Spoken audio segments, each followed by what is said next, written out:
friends, one nation, under God, indivisible, with liberty and justice for all.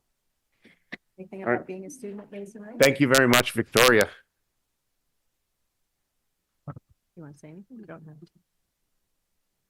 It's fine. She's going to tell us a little bit about her experience at Mason Rice. Great. I've been here since kindergarten, and I think it's pretty fun. The teachers are very nice, caring. In fourth grade, I have Miss Papino. I want to give a shout out to her because she's very nice. She's very funny. She understood what I was going through, and she always makes sure to we had a fun year, and and also to those other teachers that I've been with, even though my first grade teacher isn't even in Mason Rice. And has never been in Mason Rice. But I think I had my 5 years here. Very nice, very fun. Yeah, I don't even know what. Wonderful. Thank you. That means a lot to everyone. Thank you. Good Thank you, Victoria. Okay.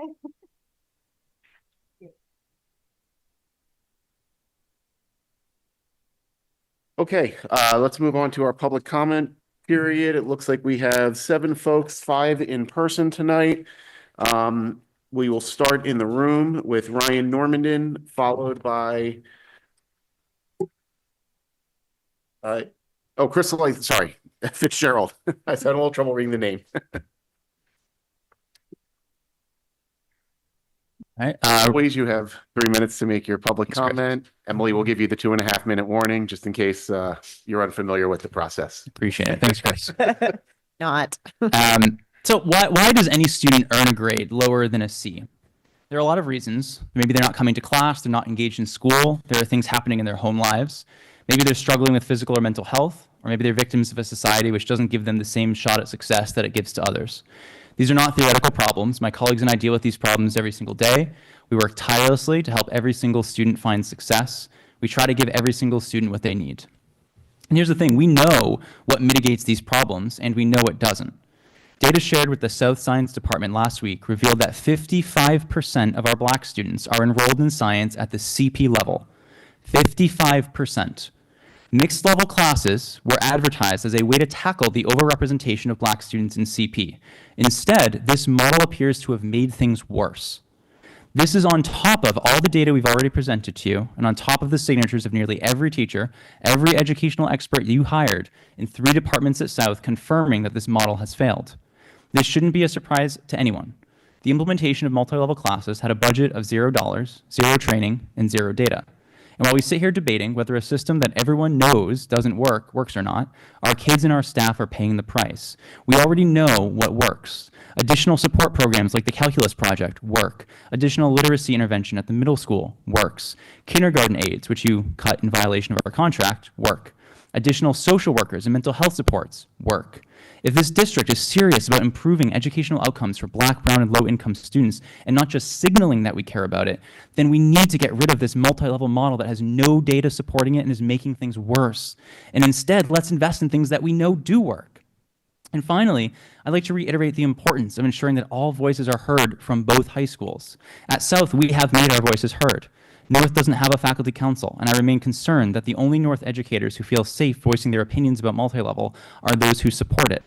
I would encourage Dr. Nolan and the school committee to be sure that they are hearing the full breadth of viewpoints from North, not only those that agree with the administration's position. Thank you. Thank you. Our next public commenter will be Crystal Fitzgerald, followed by Heather Hotchkiss. I need my glass. Yes, thank you. Gotta get Yes, our if you could glasses. please state your name and address for the record before speaking. Thank you.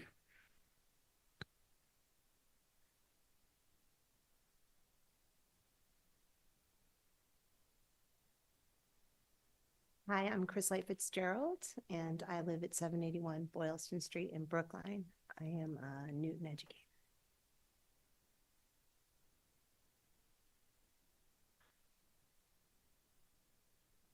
Do I just start? Yes, or- you can begin. Okay. Good evening, Mayor, Dr. Nolan, and members of the school committee. I'm Chris Light. Sure.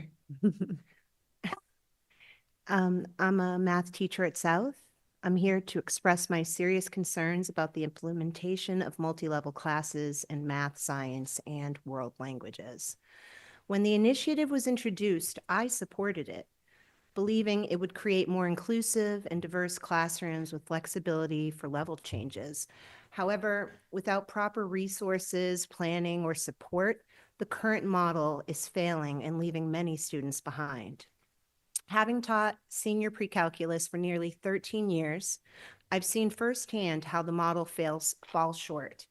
Before multi-leveling, some of my students were prepared for college-level calculus, a requirement for most STEM majors, while others solidified the foundational algebra skills needed to progress in math. Now, I worry that the gaps in knowledge are too great for similar achievements. The pace is too slow and the curriculum too easy for strong students, yet too fast and difficult for those who need more support. As we educators attempt to bridge that divide, what was once a rigorous course has in some aspects become a diluted, abbreviated curriculum that leaves many students underserved. This isn't an isolated issue. Some data from a South science teacher shows that students in standalone CP sections consistently outperform their peers in multi-level classes on every unit assessment. Faculty surveys over the past 2 years reflect widespread frustration. Most teachers feel multi-level classes aren't benefiting students, and they lack the resources and support to make it work. Teachers' concerns have only grown stronger. Multi-leveling was intended to address inequities, particularly for Black and Brown students. Yet, 55% of Black students in science remain in CP level courses, a number that hasn't improved with multi-level classes. The data suggests multi-leveling isn't achieving what I and many others hoped it would. You have 30 seconds. Contrast this program with the Calculus Project, which has successfully closed achievement gaps by providing targeted resources, data-driven strategies, and meaningful collaboration with teachers and students. Programs like this work because they are carefully planned, properly funded, and intentionally designed. Equity doesn't happen by chance. It requires deliberate investment. The multi-level initiative lacks these critical components, which is why it isn't working. The way forward is clear. We should, is that it? Oh, darn it. First time doing this. Thank you. Chris Light, you can email that to us Yes, you and can. we'll get it in the record. Yep, thank you. Next speaker is Heather Hotchkiss, followed by Dave Bennett.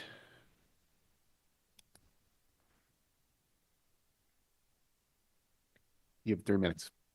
Good evening. My name is Heather Hotchkiss and I live in Watertown and I teach in Newton. I am the department head for science, technology, and engineering at Newton North High School, and this is my 5th year teaching a multi-level physics class. I'm also a Lincoln Elliott School parent. While I won't sit here and tell you that the rollout, and in particular the timing of the expansion of our multi-level course offerings was not problematic, I am speaking today to reject the claim that multi-level is a unilateral failure, and most importantly, to elevate the need for more resources and funding to support this important district work.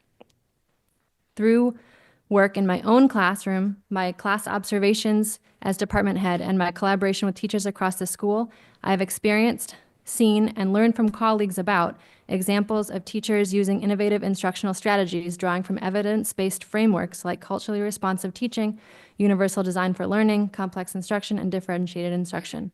One quantitative example of this positive impact is found looking at English learner achievement. After just 1 year of combining English learners in multi-level classes with mainstream math and physics peers with an explicit focus on instructional innovation in those classes, our state ratings for English learner achievement on math, science, and ELA MCAS test scores increased from 3 out of 12 points to 12 out of 12. Results so impressive that the state reached out to the Newton ELL director to understand how we achieved this. Despite the successful examples at North, the lack of systematic professional development and dedicated funding for this challenging work has led to teacher frustration, self-doubt, resentment, and burnout. Where multi-level is working as designed, teachers and building administrators have spent significant amounts of our own time to professionally develop ourselves and home grow professional development for our staff. This is not sustainable and it does not lead to reproducible outcomes across classrooms and schools. Currently, we lack resources to fully support teachers and administrators with the professional development, dedicated coaching, and expanded team teaching necessary for systematic multi-level success, even though we have learned through this work that the innovative instructional strategies required for effective multi-level classes are the same ones needed for all students to fully realize the Newton community's portrait of a learner vision for an education focused on 21st century skills.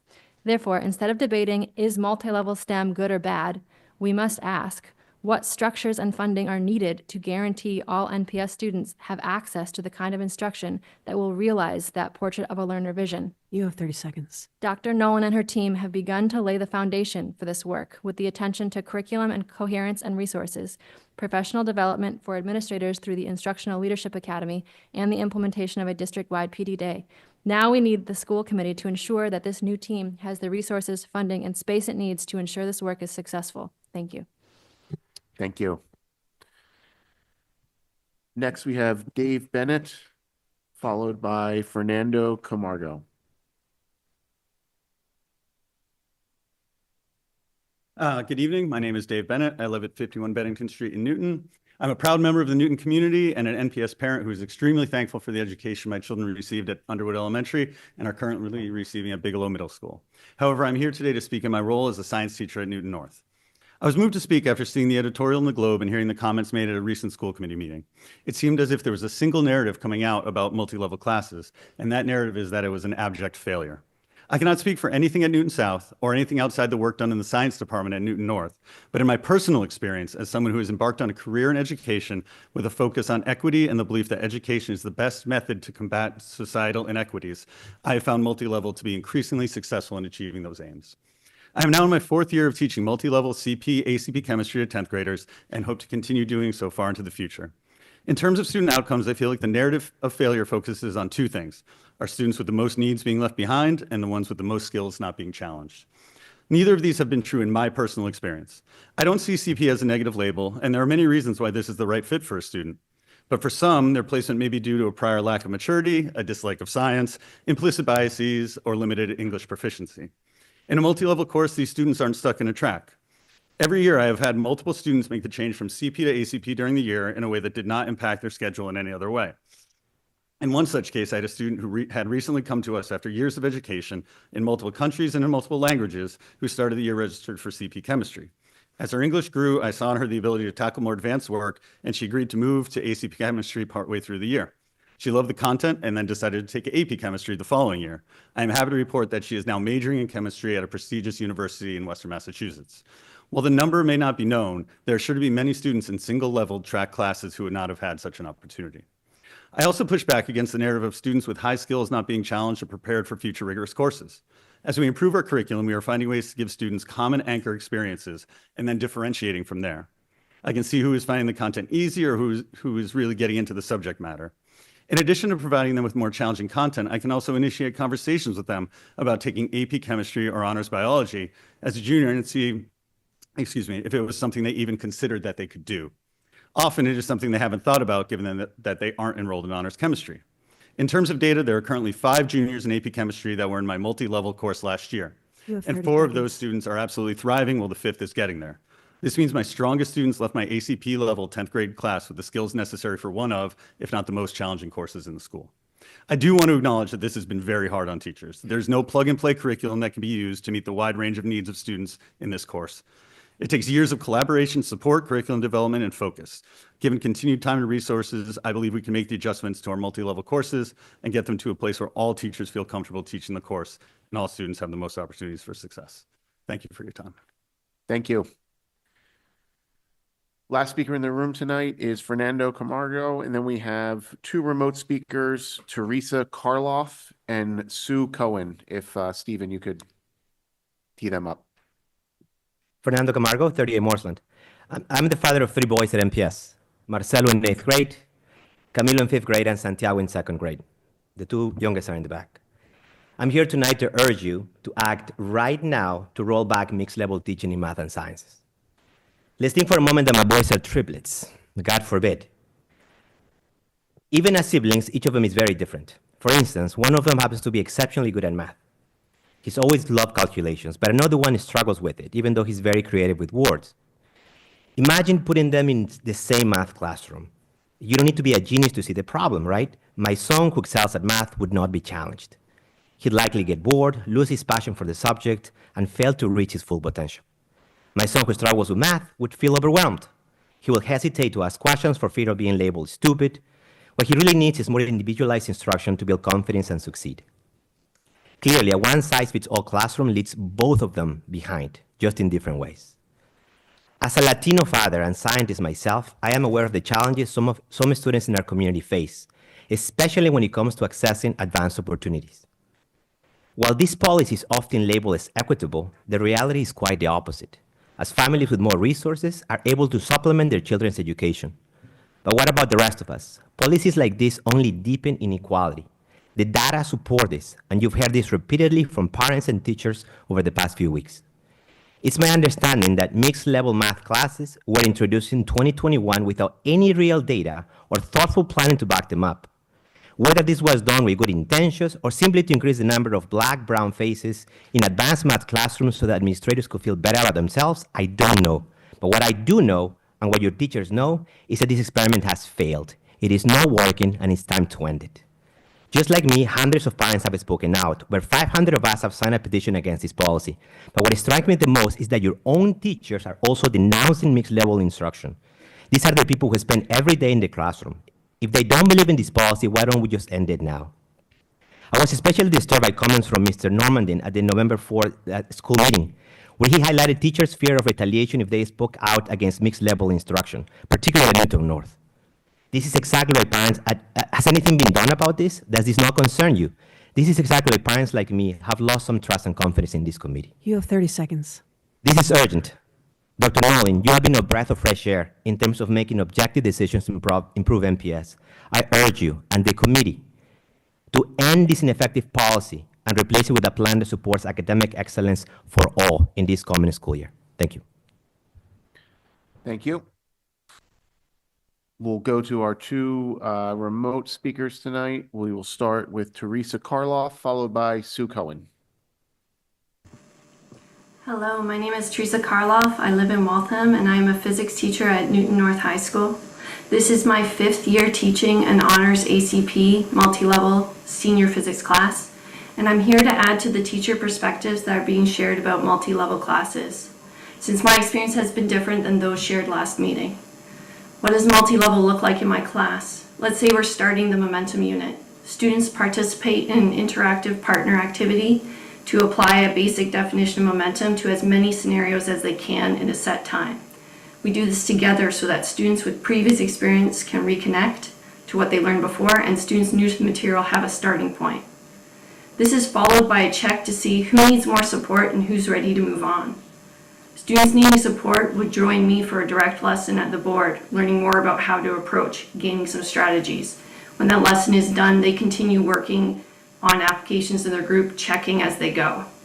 Students who are ready to move on at the beginning of the lesson get that chance by solving foundational problems in groups with more independence. They are empowered to work together to solve problems and check their work.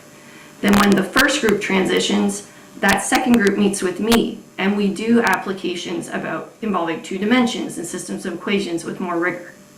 Later in the units, they might do labs or choice projects, either grouped by skill or by choice. So what is working? Students leave this multi-level class better able to move themselves towards a goal by leveraging their resources and skills. This is a valuable experience for any post-secondary path.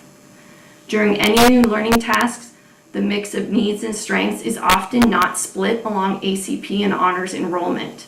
So having this class has given everyone more opportunity to address their isolated learning gaps or take on more rigor with peers. It has also solved logistical problems with having single-level senior classes, like an overfull honors section and ACP sections that are almost too small to run. It has given more students access to the class they were trying to take and peers to learn with effectively. But what did this take for it to happen? A lot of times. This is my 5th year doing this. My whole schedule was held constant while I worked on this. I had collaboration, support, resources, and that is what made it possible to adapt and incorporate strategies from frameworks for mixed classes and create culture that normalizes we're not in the same place, but we're all going to push and move forward. We're going to foster independent learning and self-advocacy. So what do I hope you take away today? I am a teacher in this district, and so I'm sharing my and only my perspective from what happened in my classroom, that multi-level in Newton is not a total failure, right? It is complex, challenging, work in progress. It's at really different stages in in departments and schools, and it absolutely needs support to be successful. It has definitely pushed me as a teacher towards instructional innovations. Your 3 minutes has expired. Oh, I'm sorry. I'll stop. Thank you. All right, our final speaker tonight is Sue Cohen.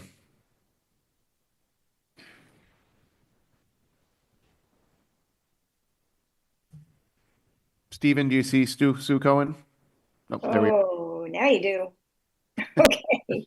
All right. Sorry. Good evening. My name is Sue Cohen, and I reside at 124 Mount Vernon Street. To begin, I'd like to give a big shout out to Dr. Roundtree for his presentation at the December 2nd meeting for speaking about the critical need to address and support students' mental health needs at all levels. And a big thanks to many of you, especially Anna and Rajiv, for recognizing these mental health needs. Much appreciated, as this was a key focal point during negotiations. I just want to remind you that the critical need for regarding students' mental health supports should begin in the very early grades. According to the NIH, research suggests that levels of classroom emotional support in kindergarten may significantly affect a child's school experience and school adjustment. High levels of classroom emotional support in early elementary school are associated with social participation, accessing academic tasks, and reduced rates of disruptive aggressive behavior. With NPS's move to full-day kindergarten, the potential for our young learners to struggle socially, emotionally, and academically increased. So adding an aide to each K classroom was the perfect way to start addressing the critical need for additional mental health supports at all levels. Because, based on the government report from the Secretary of Education, Miguel Cardona, supporting students' social, emotional, and behavioral development at early ages may mitigate the need for long-term services and supports. You could actually save money down the road by reducing the number of crises occurring at the secondary level. So, with the potential to save money, front-loading support into the K classrooms shouldn't be costly, since the positions are already in the contract and hopefully budgeted for by the city. It's a win-win all around. Now, you may be thinking that K aides simply spend their days at the copy machine or accompanying students to the bathroom, but the actual job requirements are way beyond these tasks. So I quote from a compilation of resources by AI regarding the role of K aides. Kindergarten aides play a crucial role in supporting the mental health of young students. They provide consistent, close-up observation and interaction, allowing them to identify early signs of emotional distress, build positive relationships, and offer immediate support in a crucial developmental stage when children are highly sensitive to their environment and social cues. This early intervention by a K aide can significantly impact a child's overall well-being and ability to learn effectively. 30 seconds. So, K aides should need to be prioritized as a critical element in the plan to increase mental health resources at all levels. I implore you to reinstate the K aides while waiting for the decision of your second appeal regarding the elimination of K aides from the K classrooms. I believe you are allowed to do this. Thank you for your time. Much appreciated. Thank you. And that concludes our public comment period for tonight. And we will move on to our superintendent's report.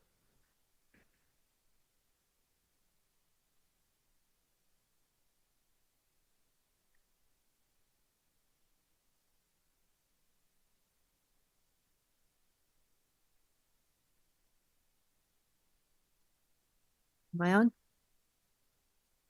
Can I go? Yes. Okay. Hello, everyone. It's my pleasure to just give the superintendent's update. First, a follow-up from Rajiv's request from last week, and you'll receive this digitally from Lisa and I shortly. Just some samples for national models of Portrait of a Learner, and these are just, I tried to pick a smattering of different states and different, one is a state implementation of a Portrait of a Learner, and the other two are local, so just something to look at. Second, big news in the business office, late breaking this afternoon. We told you one of our goals last year was that we were going to apply for the MASBO, which is ASBO, the National School Business Associates designation to become a meritorious budget. Well, we have passed the first hurdle, and the budget has won access to the pathway for meritorious budget. So there's a link. You can see there's a certificate that's been sent to Liam and his office and congratulatory information from the Meritorious Budget Award Division of the Association for School Business Officials International. What happens now is they give us feedback. We submit for 2 more years. And FYI, there's only 2 other places in Massachusetts that have this designation for excellence in budgeting. So kudos to Liam and his whole team. Next, I just want to share with the committee a formal press release that will go to the entire district in the new year. The district has contracted with Varsity Tutors, which is an on-demand free tutoring service for every student in the Newton Public Schools through 2030.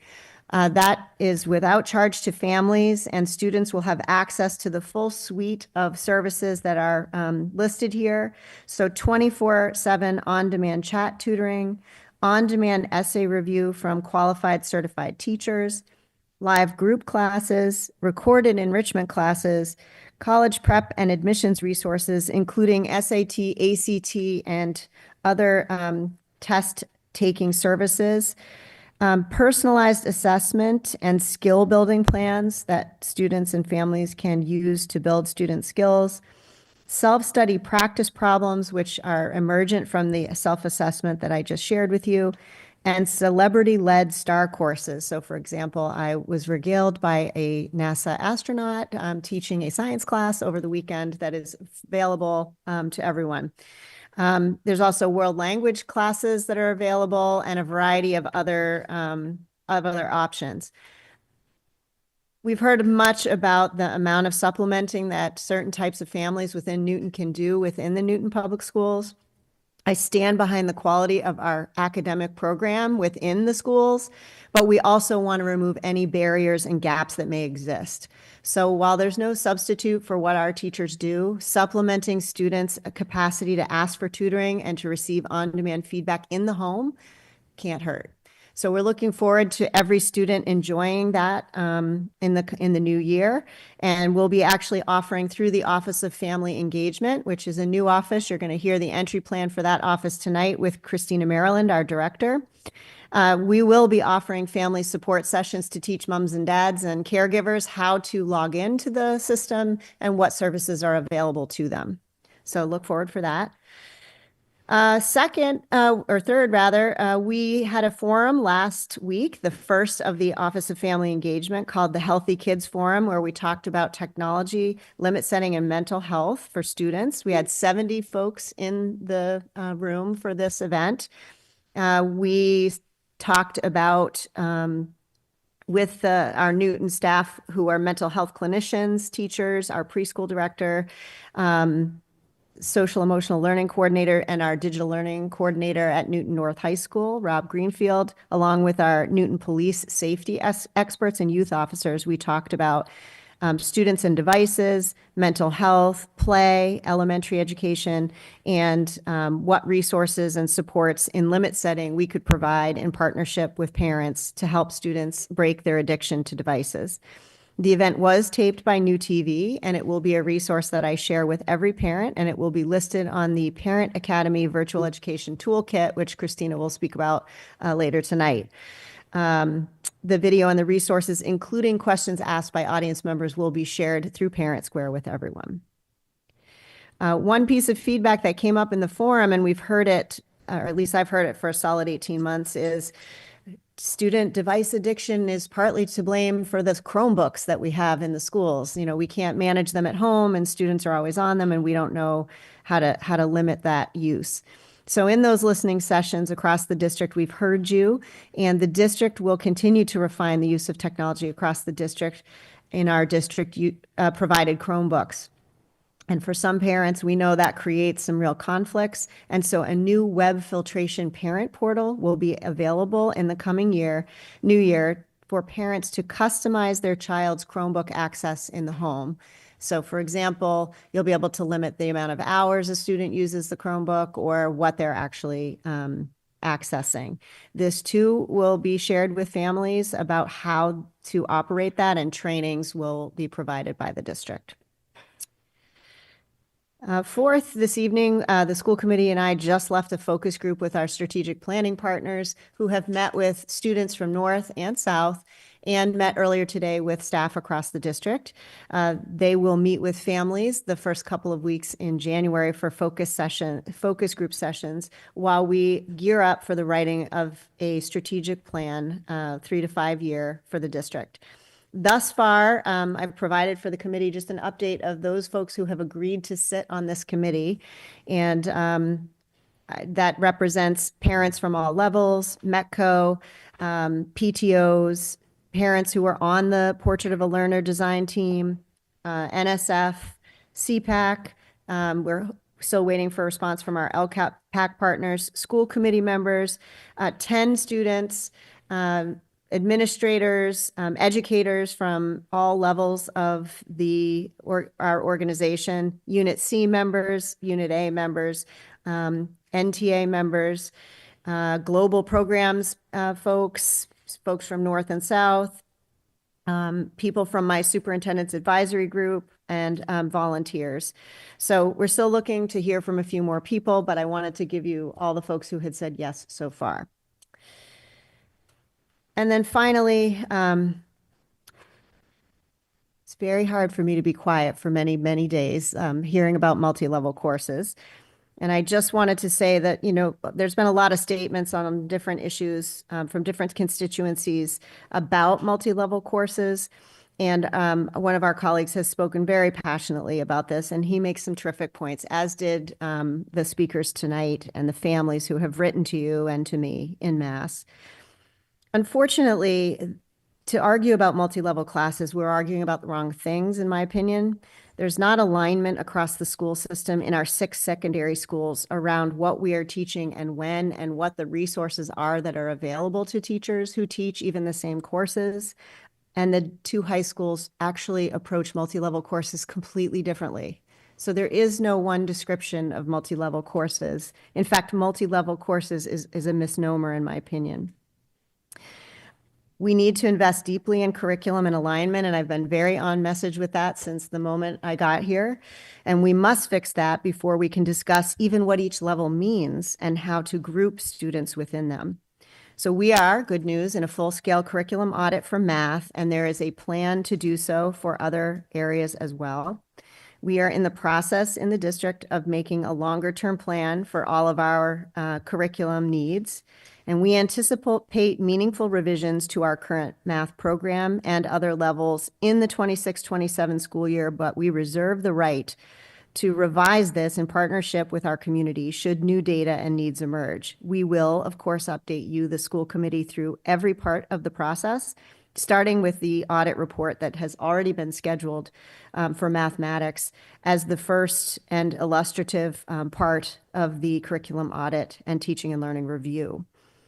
We will be conducting a survey of experiences on multi-level, particular to mathematics, that will go out in addition to a variety of other questions we have about math education within the school system. This is a normal part of curriculum audits. It's not special because we're hearing about multi-levels. It is the way you do curriculum reviews. And just as a matter of leadership values, I just need you and the community to know that the central office staff, principals, and I intend to work collaboratively with our teachers, responsive to student achievement data and survey data, rather than to do what we are doing now, which is a lot of dueling statements and newspaper articles. We also care about personalizing the experience of students.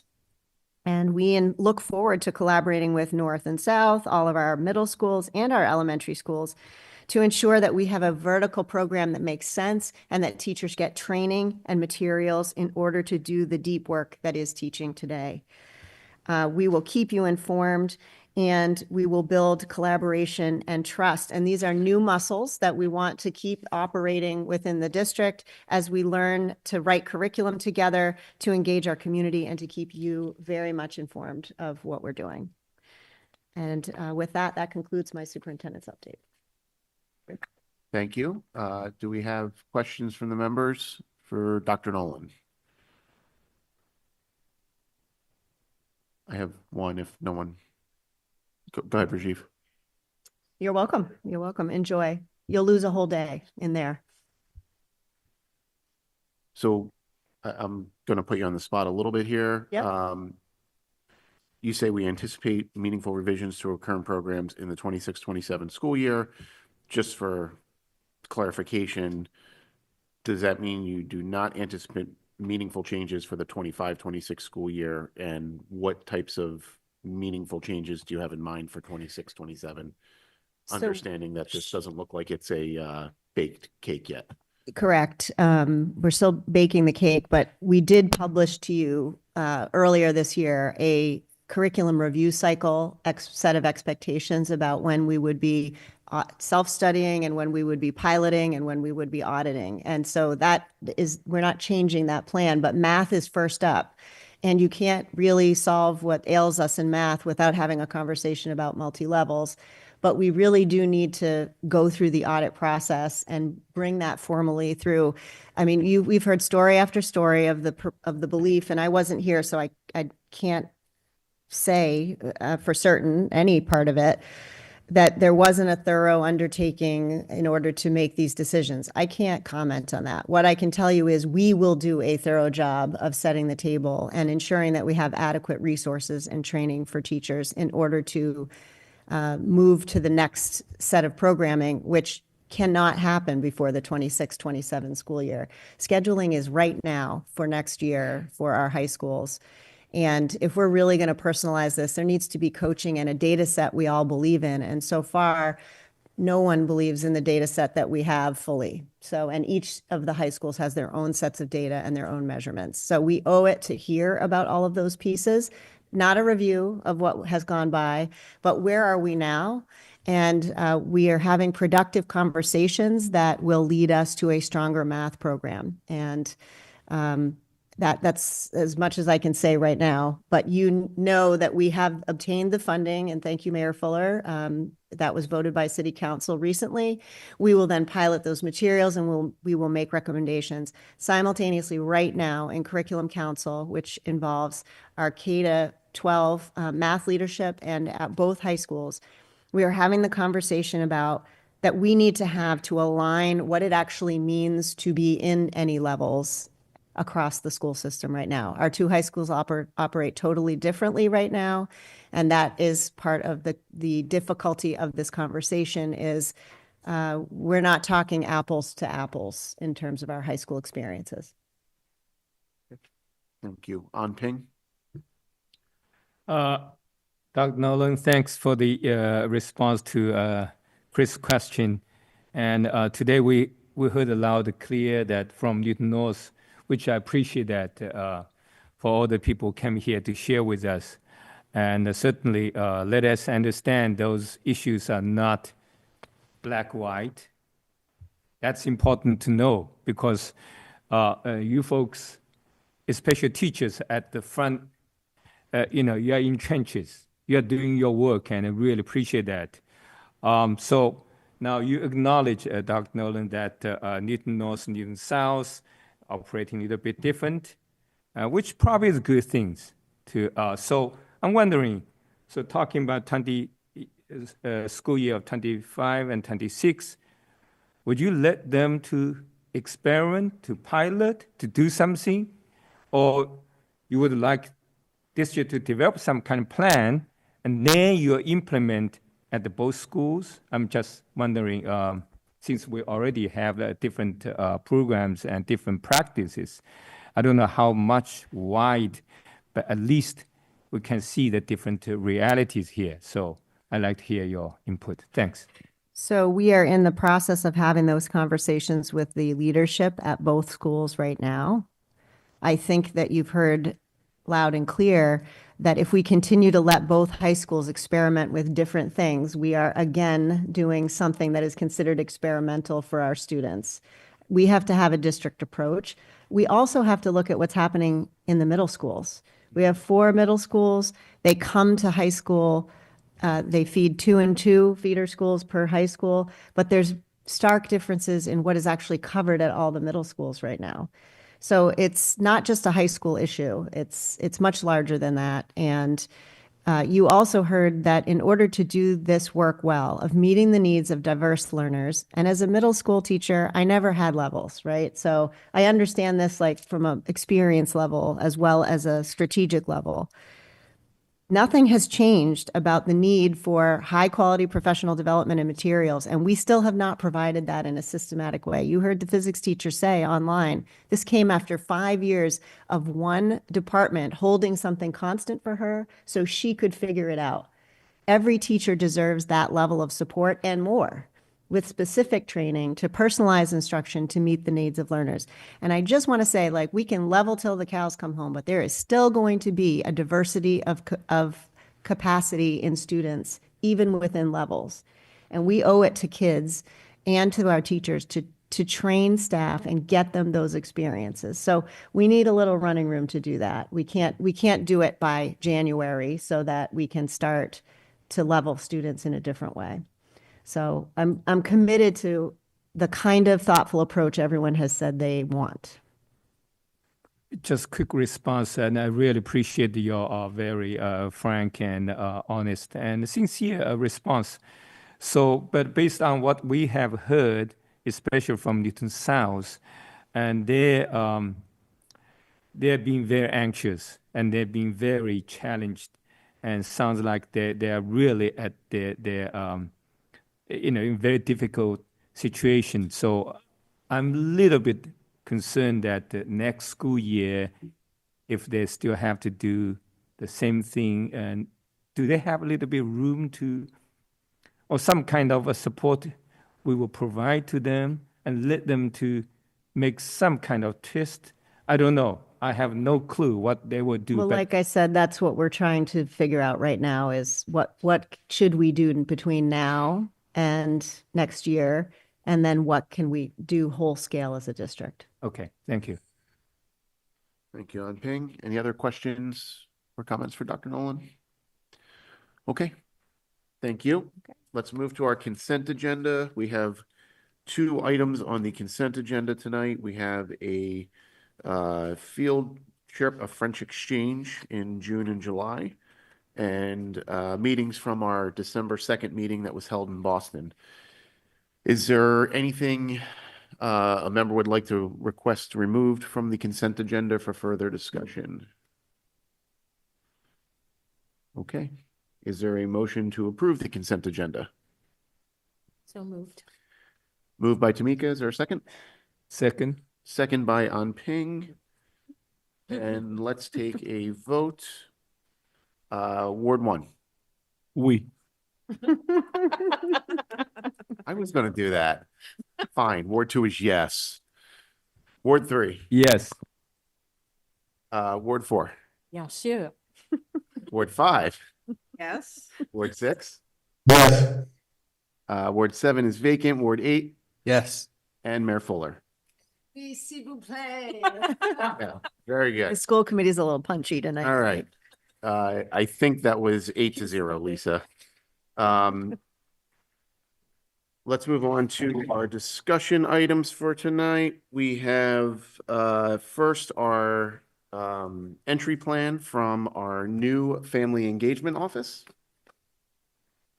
It is my pleasure to introduce Christina Marilyn, the Director of Communications and Family Engagement, and she is going to introduce this new department for our district. Christina? Okay, I'm gonna move this a little closer. Mm-hmm. Okay, hopefully everyone can hear me. Good evening. My name's Christina Maryland. I am the new Director of Communications and Family Engagement for the district. And I'm just really thrilled to be here to walk you through my entry plan and all of the things that I've been thinking about for the past 6-ish months. I always like to open with a quote that helps to ground the thinking behind everything that is going to come for family engagement. And this Nelson Mandela quote really spoke to me because we are in the Garden City, which is very unique. And it says, in some ways, I saw the garden as a metaphor for certain aspects of my life. A leader must also tend to his garden. He plants seeds and then watches, cultivates, and harvests the result. It's really important to think about the garden in a lot of ways. Sometimes we think the gardener is just the school district, but families, especially caregivers and parents, are a part of the gardening team. We all have a different role. Some of us are watering the plants and some of us are making sure that the bugs get out of them or the rabbits don't get into them. So when we think about family engagement, we need to have a really broad look at what that means. And a big part of a garden being successful is partnership.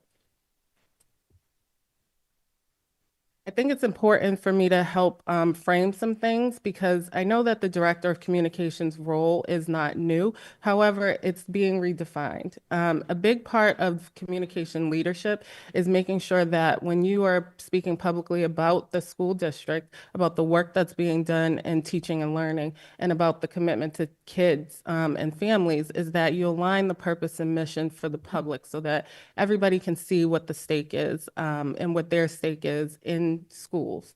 It's really important to be strategic. You work as the right hand nearly most of the time of school leadership, most importantly for the school superintendent, to ensure that all of the decision making and complexity, you consider the different angles and how to reach audiences that may be harder to reach. A huge component of communications leadership is family and community engagement, and that's the intersection of my role.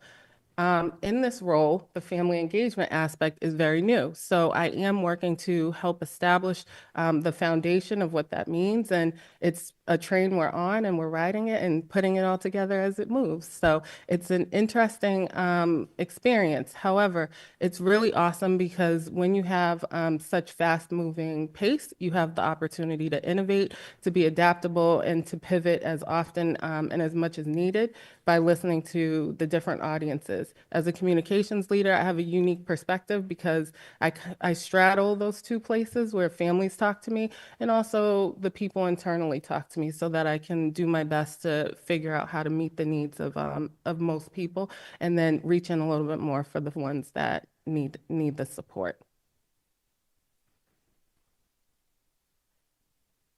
I think it's important. I think a lot of things are important, clearly. I think it's important to look back at what the traditional versus partnership models of school and family engagement are. Traditionally, it was one-way communication where families sit and receive information from the schools. It's a one-size-fits-all orientation. So, you get what you get. If the shoes are too small, you have to put your foot in there. And if the shoes are too big, you figure out how to run with your kids and lace them as tight as you can. And cultural differences are not always respected or celebrated. With a partnership model, it's really about two-way communication wherever possible that's timely, relevant, and actionable. And actionable meaning for families where they can see how they can apply the things that we're talking about or understand it differently to support their kids. And I'd like to state, I didn't state this at the beginning, but when we use the term parent, we mean parent in a broad sense. There are many people that are taking care of and in guardianship of children that they did not birth, that are not biologically theirs. But if you're taking care of and loving a kid as they go through the schools here, you are their parent. So I think it's important for people to see themselves in that way. Partnership models really think about tailored solutions where possible and implemented as often as we can and with a level of care that makes sure the families are not I use a lot of analogies, but are not dropped off of a cliff, that there's a logical handoff so that depends on city partnerships with like offices like Mayor Fuller, and also community-based partnerships that allow for families to have the best opportunities as possible. And most specifically, it's making sure that we think about cultural differences. And cultural is used broadly in this. That also encompasses language differences and just all of the things that ensure we're responsive to people's needs in ways that make sense for them. For us, partnership really hinges and rests on having mutual respect, establishing trust, and really honoring that trust. It's thinking about being, it's thinking about being innovative and using innovation to be creative and developing solutions on how we'll work together for kids. It's also thinking about being collaborative, and it really leans on collective intelligence. Collective intelligence is really taking all of the learned experiences that we have in our different roles in children's lives and making sure that we use what we know in the best ways possible. And again, it depends very much on collaboration. The braid is back. So I know that in past entry plans with Drs. Roundtree and Flanagan, you've seen the NPS instructional vision and the braid model of what is happening and how we're weaving and intricately trying to put things together in a way that makes sense and will hold. A big piece of what I think everyone should see is that it's not just a one-sided braid. It's double-sided, and it requires family partnership to realize this vision. So when we talk about family engagement, we use the word partnership to ensure that families know it's not just sit and get, and it's not one way. We all have to do a part in braiding and weaving the fabric together to make something beautiful. I call it the friendship braid or the braid of success. But really what we're doing is we're working on a group project, and that's getting kids the best education possible and making sure that families are as healthy and as sound as they can be so that they can succeed and support their kids towards that vision. So our theory of change is that if schools and families establish a strong partnership of trust within our collective intelligence, in student lives, then together we can ensure that every student in Newton Public Schools receives what they need to thrive and flourish. This slide is an overview and a little bit more detail about each of the aspects of the braid that's being weaved together. It's proactive communications, and as I stated earlier, this is about making sure that wherever possible, we have two-way communications and avenues where we're collecting and taking in information, and it's not solely outbound. It's cultivating relationships. It's important for families to understand that our orientation is customer service and customer oriented, but we can't have a relationship that is only one way either. And that means that we have to work together and trust each other. And at times it's going to be productive disagreement that needs to happen, but friction makes diamonds. So pressure and friction make diamonds. And what we really want to do is establish a rapport where that productive disagreement can actually be worked through, and it's not going to tear down what we're trying to build. Partnership and shared responsibility means that we all have a stake in kids and how they succeed and make it through our schools.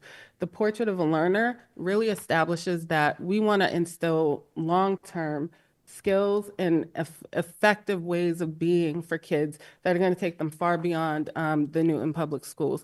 They're here with us for 12 grades, sometimes 22 years, but they have a lot of life after us. And the goal is to ensure that all students are able to thrive when they move on. We had an alumni event, and that was hugely informative in understanding how did we do, what has helped kids succeed, or, well, they're adults now, but they were kids at one point. And really figuring out ways that we can bottle what was great for students in different areas and ensure that we scale it as much as possible.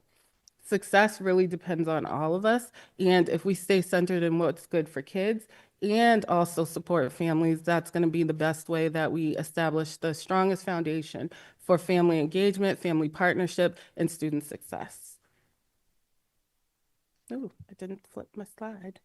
Okay, so how do we think about family engagement and approach it? I have done a lot of research, done a lot of reading, and really honestly, sitting in this building and learning about the comings and goings over the summer was very informative. And what I found is that a multi-tiered system approach to family engagement is probably going to be the best way that we're able to scale, bottle, and support families in different ways. You're going to see the MTSS model a lot, so you'll get used to this, and it's very similar. The first tier of this model is similar to MTSS for students. It's universal support for all families.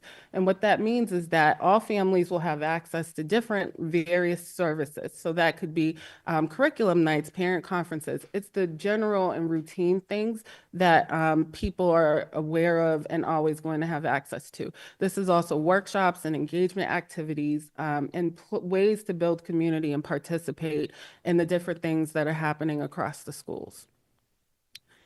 Tier 2 supports are tailored for families.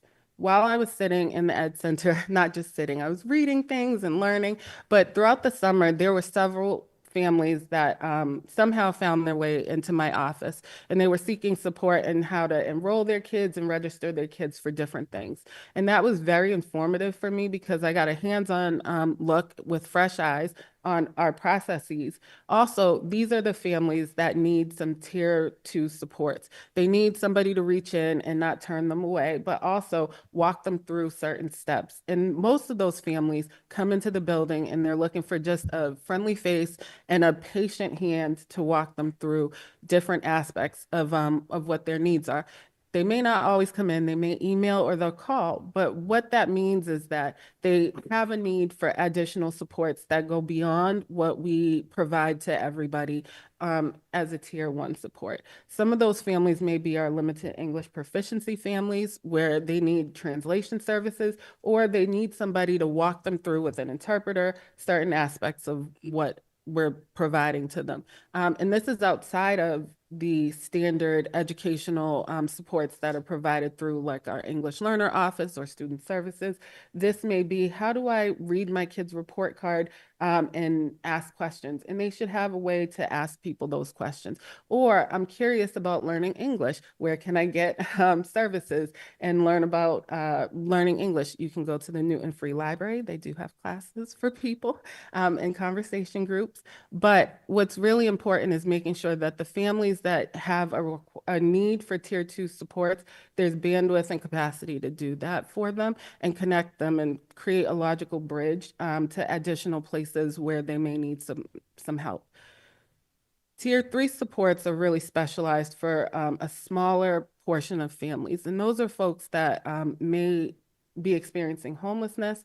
They also may be experiencing a trauma or recent death, and that's ensuring that we connect them with the best resources possible to make it through what could be a short-term or a prolonged period that they need some support for.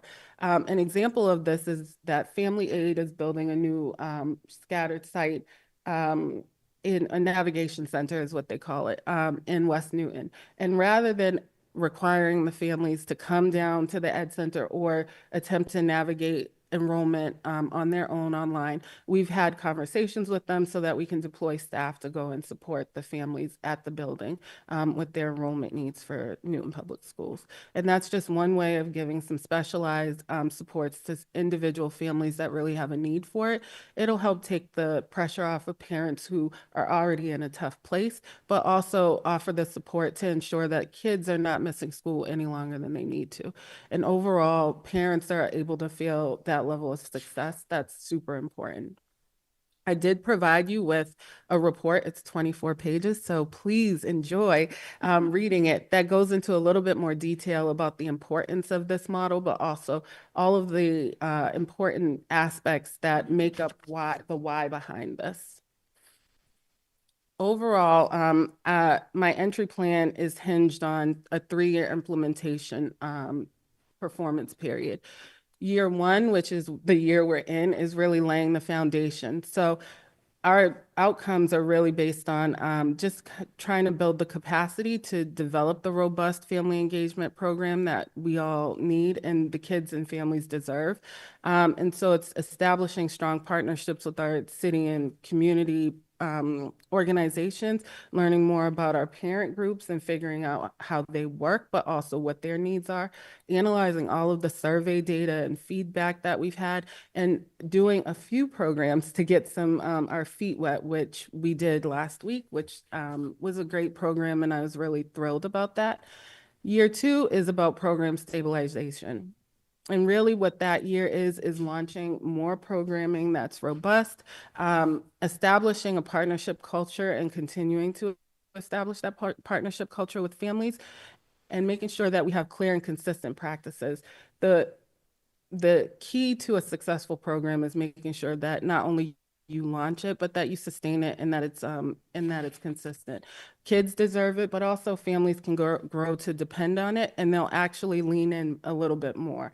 And that's what we want. 70 people was great last week, but I want to have a point where we're having to deploy people into different rooms and break things up a lot more, where we have more demand than we can actually handle. And then I'll come back to you for some money.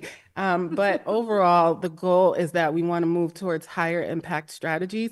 And again, in the report that I shared with you all, there are examples of what those higher impact strategies are and how we can take things to the next level as we begin to grow, and ensure that kids and families are getting what they need.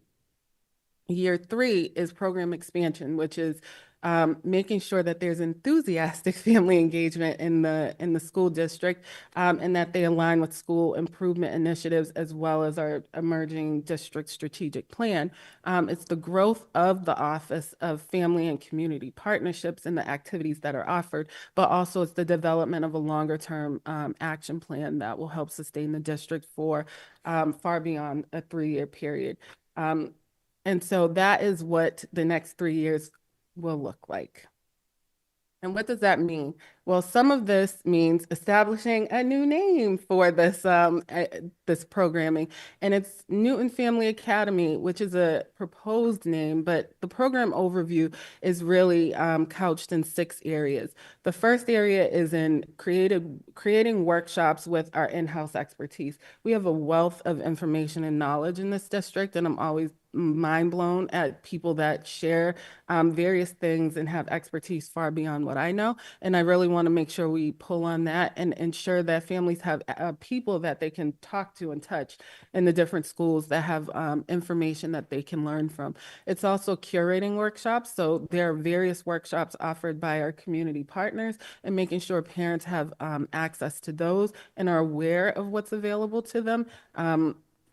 It could also be through like providers like Varsity Tutors, but we are a member of the Mass Partnership for Youth, and they have a wealth of information that's available to families that help support the in-house comings and goings that we all kind of deal with or experience as adults, as parents, as caregivers, as just people, and parents are people.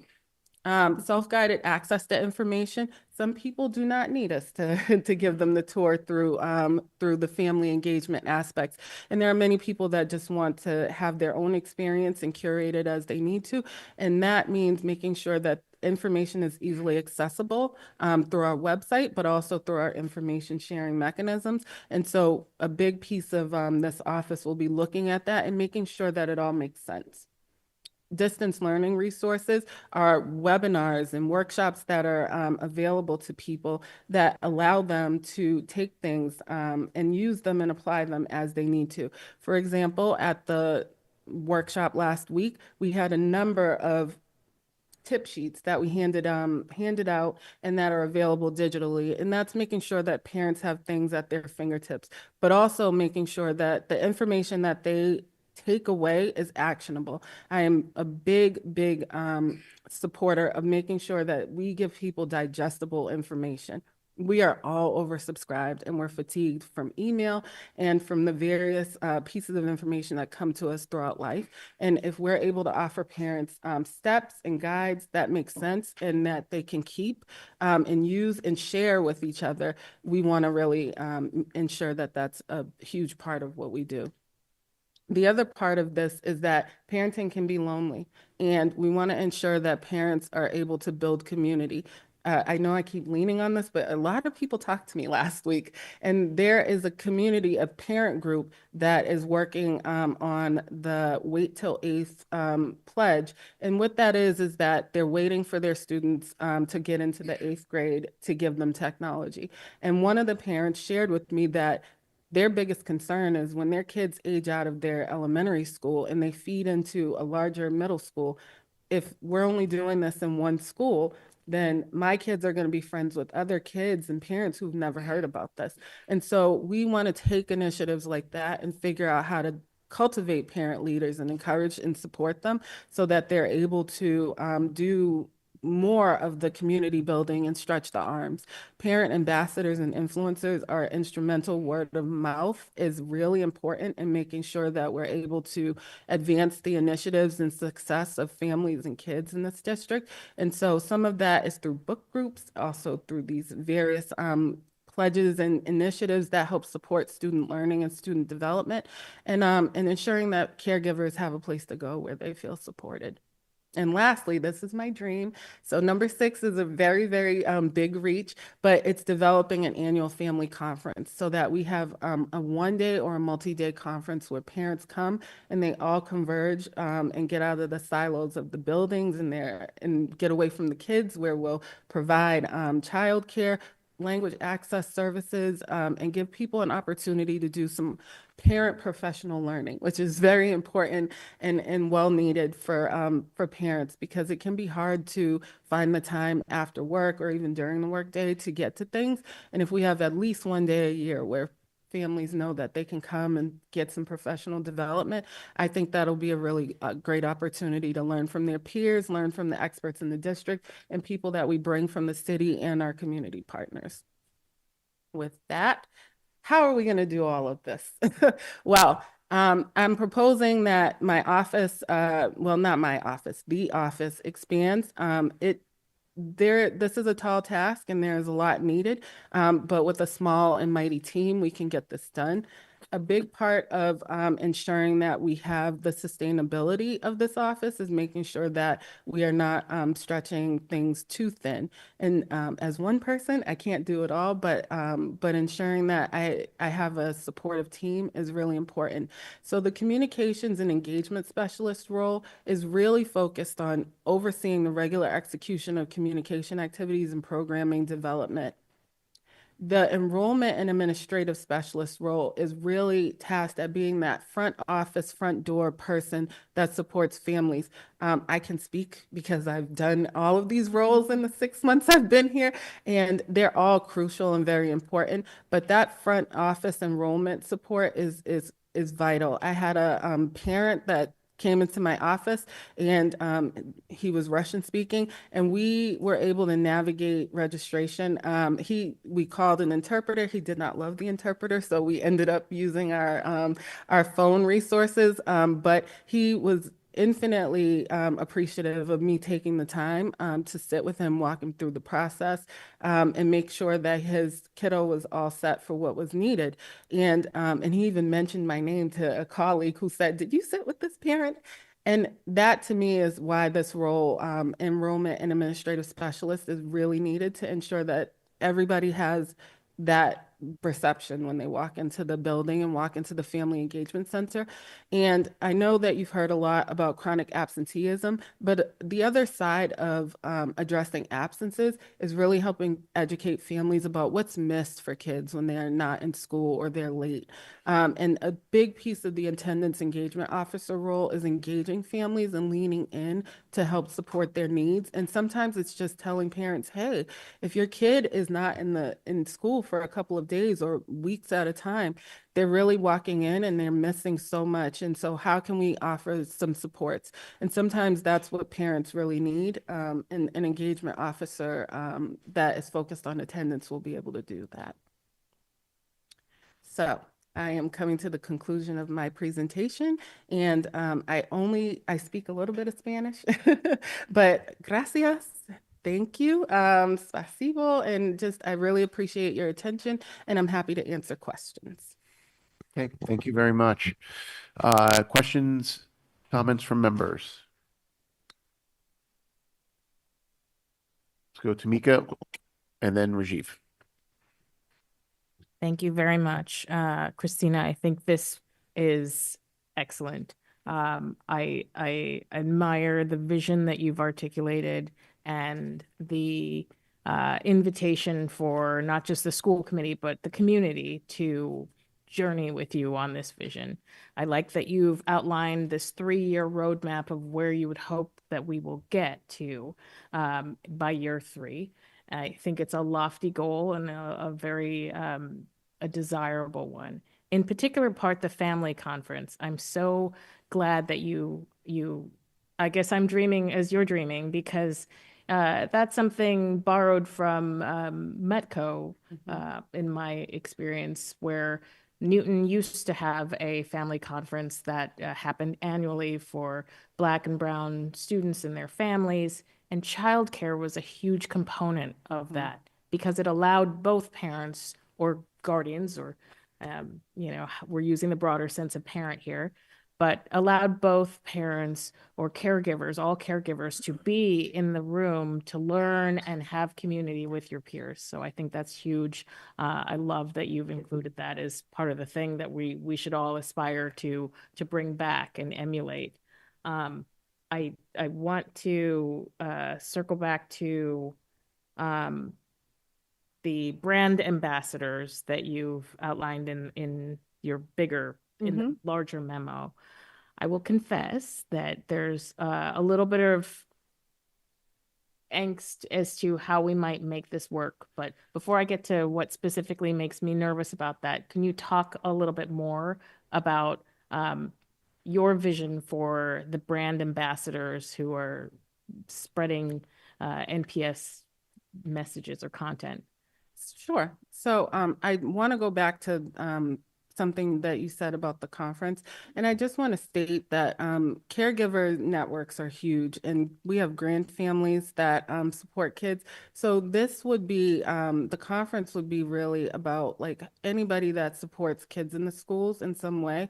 And I just want to state that because I think sometimes the caregiver networks get overlooked, and that's a really important piece. But to your actual question, which is about brand ambassadorship, there are always community brokers or folks that have a really strong hold in different areas of our community. And so it's important to acknowledge that and really think about how we can collaborate with those folks to help ensure that we're sharing the right messaging. Because what happens is some people don't watch the school committee meetings, or they may not read the emails that Dr. Nolan sends. And it's important to make sure that the folks that do and have that level of influence are people that we engage and are actively trying to seek out, so that we're able to and get the messaging out as much as possible. A big part of that is getting outside of the usual means of doing that. So sometimes it's the parent that shows up to every soccer game, but they're not actually involved in like the PTOC, or they may not necessarily come and go to all of the events that are at the school. But in the social circles, they have a lot of social capital. And we want to make sure that we're engaging those people and finding ways to coordinate with them so that they can help advance the messaging that we are trying to get out, especially about curriculum and the changes to how we're looking at students and ensuring that they get supports, but also what's available to families so that people that feel stretched thin realize that the schools can be a bridge. We may not be able to solve everyone's issue, but we may be able to give you actual resources and actionable ways to help alleviate the things that stress parents out. And so that's what the brand ambassadorship is. And I think that's about it for my answer. I think it's a good vision and a good way to capitalize on an army, for lack of a better word, or a willing network, probably better, of folks who are willing to do this type of outreach on behalf of the school.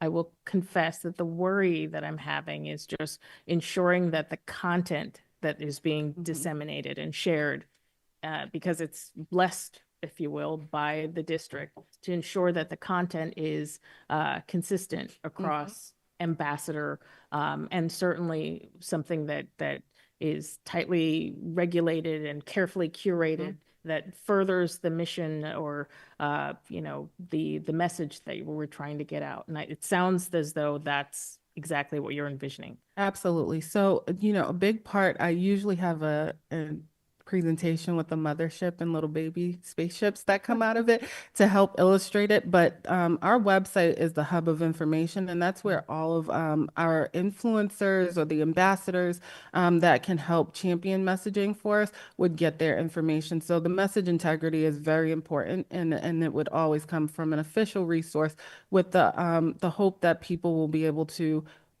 make it approachable, but using the resources and always sending people back to the main place, which is our website, for the most robust information. Great. And I love your friendship braid analogy. I thought that was, I Gets appreciate us many all of us your 80s analogies. kids. Yeah. They're all like So, friendship thank you. bracelets. Get GIMP. Thank you. Let's go to Rajiv and then Emily. Thank you. Great to see this. I know we've heard bits and pieces of it from you already, and it's good to see it all in one place. I actually have a couple of very tactical questions and suggestions. So I like the plan. I think it makes a lot of sense. It will take a lot of effort to put in place, obviously, and resources, and we'll keep talking about how we can help you get those resources. So one very tactical thing that we've talked about attendance and the challenges with attendance. One thing to think about is whether that's something that may be easier to break out at the school level and as opposed to centralizing it. And I know there are pros and cons in for both approaches, but in terms of one person centrally trying to tackle attendance issues across the whole district, that could be pretty overwhelming. Yes, I completely agree with you. And the hope is that this person will be more of the clearinghouse for escalation and triage, so that when families have specific and more specialized cases of chronic absenteeism, this person can reach in, and similar to the MTSS model for family engagement, this person can reach in with those families. But the families that are kind of teetering on the edge, but not yet there, and it just may take a call from the school, they'll get that support at the school level. So we're on the same page. Great. So a couple of other things. One is in terms of the sequencing of the plan, the key questions as a parent I've asked myself, and I think this is probably what most parents do. The first is simply, who do I talk to? Right. And the second is, where do I get information? And I'm talking about general information, like what are the start times for our high schools? How do we pay for lunches, or those kinds of things, which are mundane, but I think with a new website, hopefully we'll get quicker access to those. And then finally, it's, where do I get specialized information that's focused on my child or my situation? So for instance, families at Lincoln Elliott want to get updates on what's happening with the new school building, and families in other parts of Newton wouldn't mind getting those updates, but they're not out there looking for it. It's not going to directly impact their lives and so on. Are there ways to accelerate some of that and kind of not think about that structure being put in more a year from now, but possibly some parts of it happening earlier? Like, can I go to the NPS website and say, where do I find such and such, and Yes. get that? So a big piece of what we are hoping to do, Dr. Nolan and I, is start to do that parent education around like things like how to use the website, because it's keyworded. And so you can put in building project or new school and have the ability to find that information through a keyword search and or through your school's website. So a big piece of what I've seen in motion prior to me getting here and now as it's happening is figuring out how to help parents through the change management that we're going through, which is here's the new website, here's the new parent square. How do I use these things? And so we're hoping people will read our newsletters a bit more, and we're working on streamlining so that families can focus on the information that's being shared, but also working closely with principals on what type of information and when makes sense to share those things. We also encourage families to do the surveys because I read through pretty much all of the surveys that came through last year. And we do read those and they do help us inform things like the website on the back end, working with the webmaster, but also helping to elevate information. And if we're finding that people use a specific way of phrasing something, and it seems to be common with most people, then that means we need to change the name of the page so that most people will find that page in a logical way. And websites are very, very fun for people that like data because on the back end, they show you your hot zones. So there's, circles that pop up on the things that are most clicked on. They show you your most engaged with pages or interested pages that people are interested in. And that helps us ensure that that information stays the way that it is, but also doesn't falter for folks. And then where people may be getting lost, like we have bounce rates that are very quick. Sometimes it's a symptom of it's not a lot of information and people can read it quickly, but sometimes it's a symptom of they got to the wrong page and we need to make sure that they don't get lost on the website and trimming down the information in ways that that support and make sense. I'm trying to do some work on the back end with our leadership team around how we elevate information and then not sunset forever, but elevate information and then take some information and rotate it through so that it's logical. And when it makes sense for families and kids, for example, kindergarten registration is emerging. So that's some information that we want to really make sure we elevate and have as actionable as possible. Currently looking at that page because as a emerging kindergarten parent myself, it's overwhelming to think about your little 5-year-old going to school, but also to see all of the information on one page with the endless scroll is a lot. So that's some of the considerations that we're thinking about and trying to make sure we refine. That's great. And so it sounds like some of this is already underway. But it's super helpful to hear your feedback.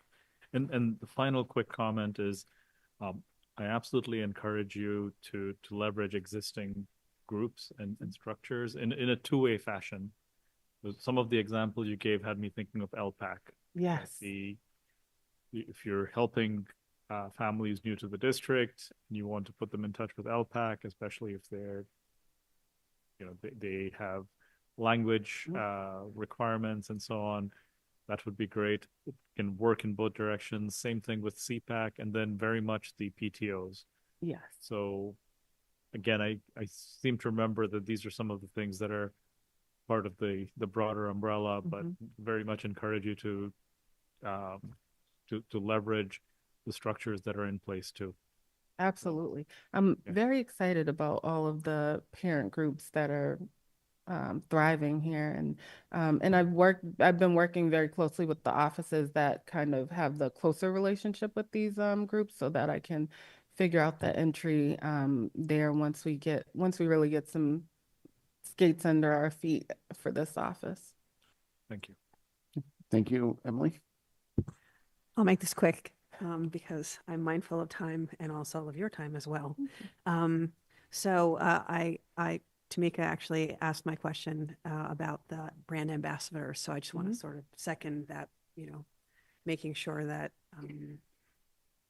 I don't know, quality control. I don't know how else to describe it, but just making sure that we have consistency across all the brand ambassadors.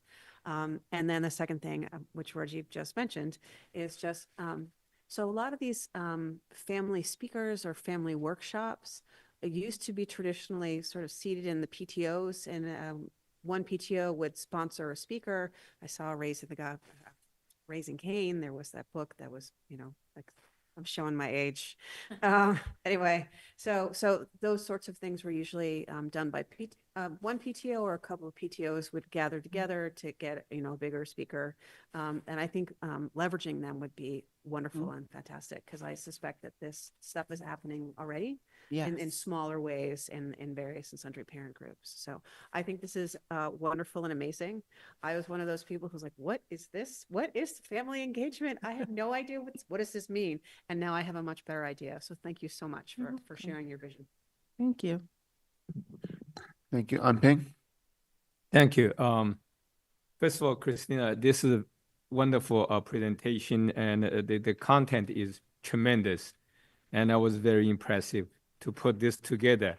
And you also have the final references. That's impressive. Almost like a dissertation or thesis, you know, graduate student's thesis. That certainly take quite some efforts to do this. You know, personally, I've been thinking about Family Center for many years, because I remember when I was graduate student at the Boston school system, and I heard there's Family Center. I said, wow, Newton probably need that. You know, came as an immigrant, you know, as graduate student, and then family joined me. I had to struggle to get information. You know, it's as Rajiv mentioned that, you know, language, culture, and other things, it's very frustrating. It's a very different system here. So I'm so happy now we finally have this Office of Family and Community and Partnership Communications. It's quite comprehensive, more than simple family center. You know, I'm looking at you. So you have 3 staffs here, right? If I understand Yes. correctly. And I assume that this is quite a challenging environment if you want to reach out. And I think this is critical, because this is a new office. And many needed families probably even don't know there's such an office, because as you noted and other people noted, that sometimes they have even difficulty to, you know, serve our website, right? And to look for the information. And language could be one of the major barriers here. And they probably learn something through the, you know, word of mouth, right? Through friendship, the friends. So my first question is, how do you market your office? So let the community know, hey, we have office, we have staff to help you. I think that's very critical. And you know, I hope that we work with the PTOs and, you know, LPAC, CPAC, and other many local organizations. I happen to be involved in a couple of organizations, mostly Chinese-speaking parents. And they sometimes come to me. And once we had a forum, and a very nice Dr. Nolan came, and he brought with the assistant director, who happened to speak Chinese and English, to translate for Dr. Nolan. You see, that's a challenge here. So could you just briefly tell us and share with us how you would market your office and let people know, hey, welcome here to support, to help you, to support you? So a big part of the marketing is engaging with the parent groups and making sure that we, I hate to use the word use, but use their resources and their reach to share, to get to parents. Another big part of this is making sure that our city partners are also actively engaged with us. And in some ways that means engaging with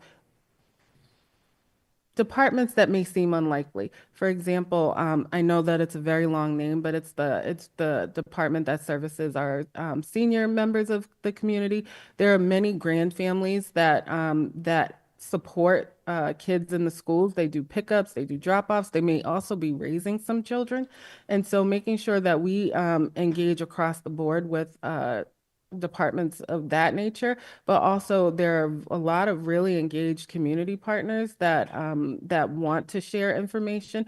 We established, for example, a community notices page on our website because we had so many people that said, "Hey, can you put this in your district news?"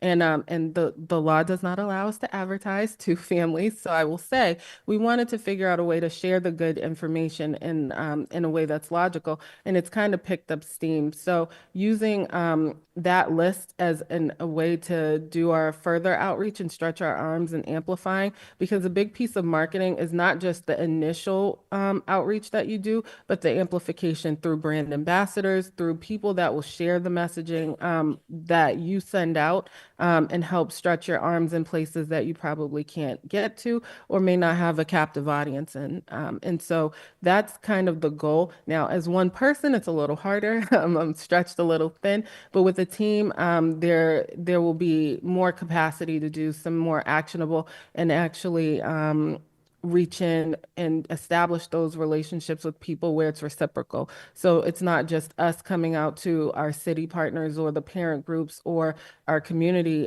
partners, but really having the ability to collaborate and develop those deeper relationships so that we're constantly having a loop of information that gets shared with parents. Yes, thank you for that input. Quickly, second question. Now you've been working here almost half year, right? Mm-hmm.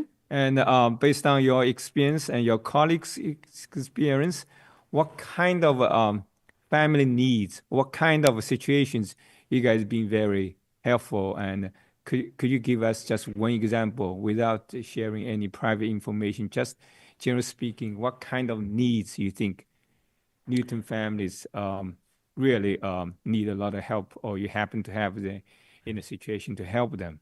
Yeah, so I think that to me, it's been interesting. I've worked with families that where the parents have limited English proficiency, where some of the students have limited English proficiency, and that was, I think, for me, the most informative. My approach to any type of communications or engagement work that I do is to think about people who have the greatest need for intervention or some level of support and build the model with them in mind from the ground up. So for example, if you think about it, when we look at doors that have a button for people with disabilities, everybody benefits from that, not just the person with the disability, but it was built with them in mind so that they had access to the building. But if you're walking in and you're bringing coffee for your colleagues and your hands are full, you benefit from the door. If you are a parent with a child or you have physical limitation that is a temporary disability, you benefit. So I use that example to help lay up why language is really important to me. It's not the only thing that's important, but I am a part of a multilingual and multicultural family. Half of my family speaks Spanish. And so I noticed when the families come in, I can see the exasperation of having that language barrier and having that need that felt unmet. So at times, what I've seen is just being a patient person and really taking the time to figure out how to support their needs is vital. A really easy, quick win that we were able to establish in the district and that's been deployed across the district is I Speak cards. So every school will have an I Speak card at their front desk so that when a family walks in and they speak a language other than English, another world language, it's written on the card that that they are entitled to an interpreter, and if they need one can be called for them in the language that they may speak. It has our 7 top languages and a few additional languages. And that way we can work quickly to deploy language access and language services to families. And that's just one way that we've been able to, that I've seen can support families that have a need and really ensure that we're thinking about them. Another consideration that I've thought about tremendously are our families with caregivers or parents who are disabled. So not necessarily that the child has a disability, but that the parent may have a disability. And how are we supporting those families so that they feel fully engaged and have access?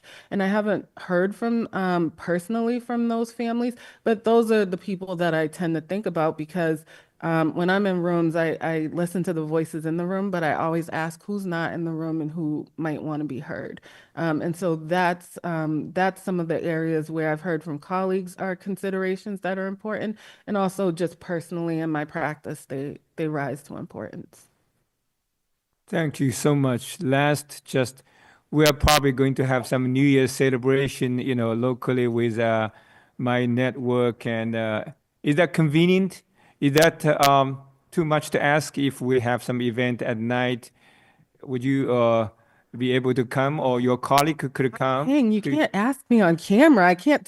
I would love to come. I would love. Because I to don't want come. you to pour you in a cold winter Absolutely. night and ask you to I come. never But say no to a good that would be time. nice if you could be coming, and then we can introduce, and I can Absolutely. help translate if necessary. Well, and I will tell you, I'm learning.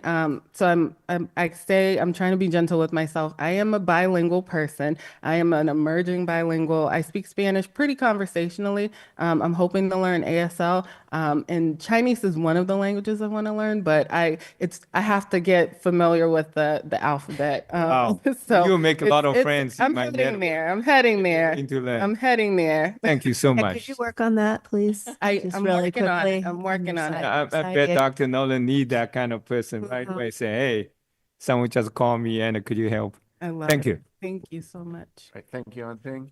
Is there any other questions? All right, thank you so much, Christina. Appreciate Really your time. appreciate it. Nice job, Christina. Thank you. Okay, we have 4 items left on the agenda, which I think might be ambitious, given the time. So, why don't we see where we can get to here?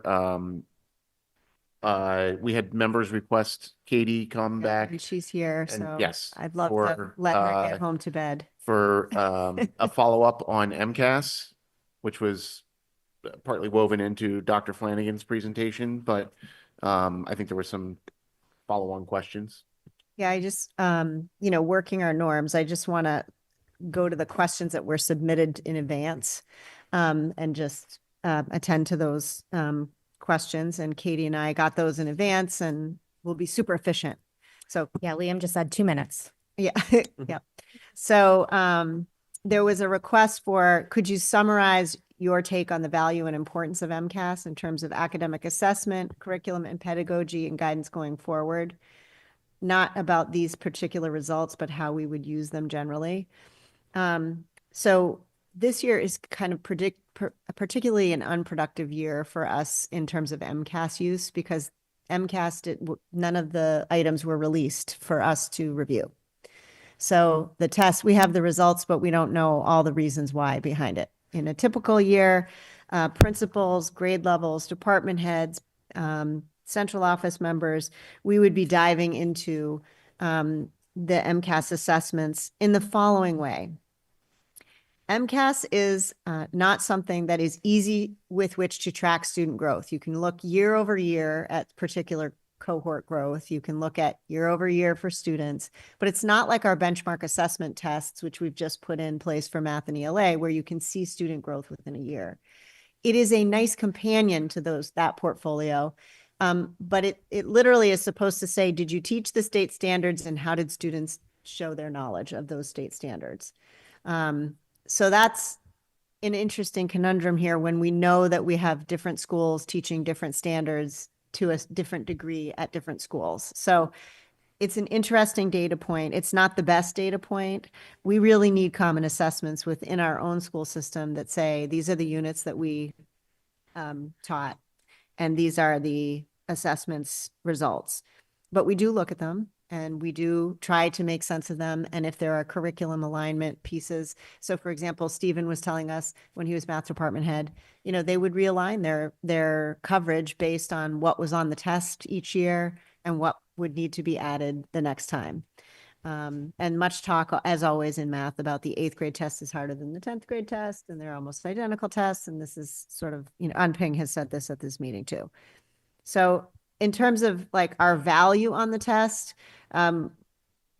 we like the data when they actually release it in an actionable way for us to do something with it. Did you want to add anything? No. Nope.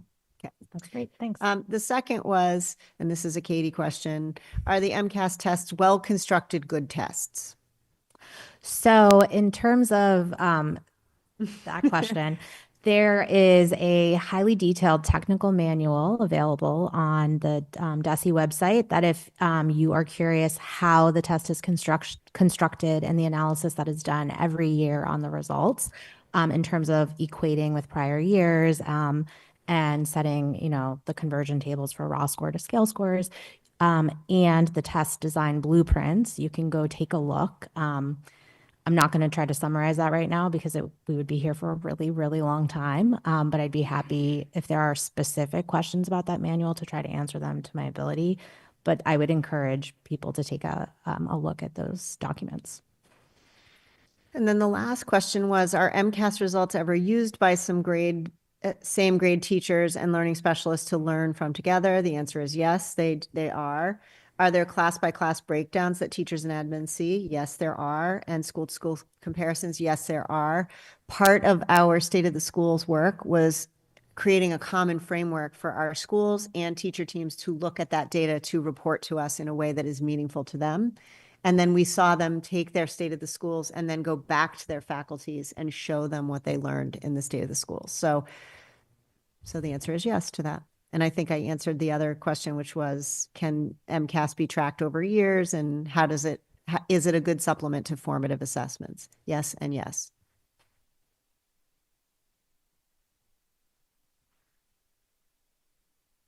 That's it. Okay. For the question, sorry. Okay. I was like, why are you looking at me? Thank you. Other questions from members? Rajiv? Apologies. I was one of the people who didn't get my questions in ahead of time. But these should be, I hope, relatively straightforward. Dr. Hogue, Katie, thank you for being here late. I know it's a lot to ask of you. So the first thing was around the SGP.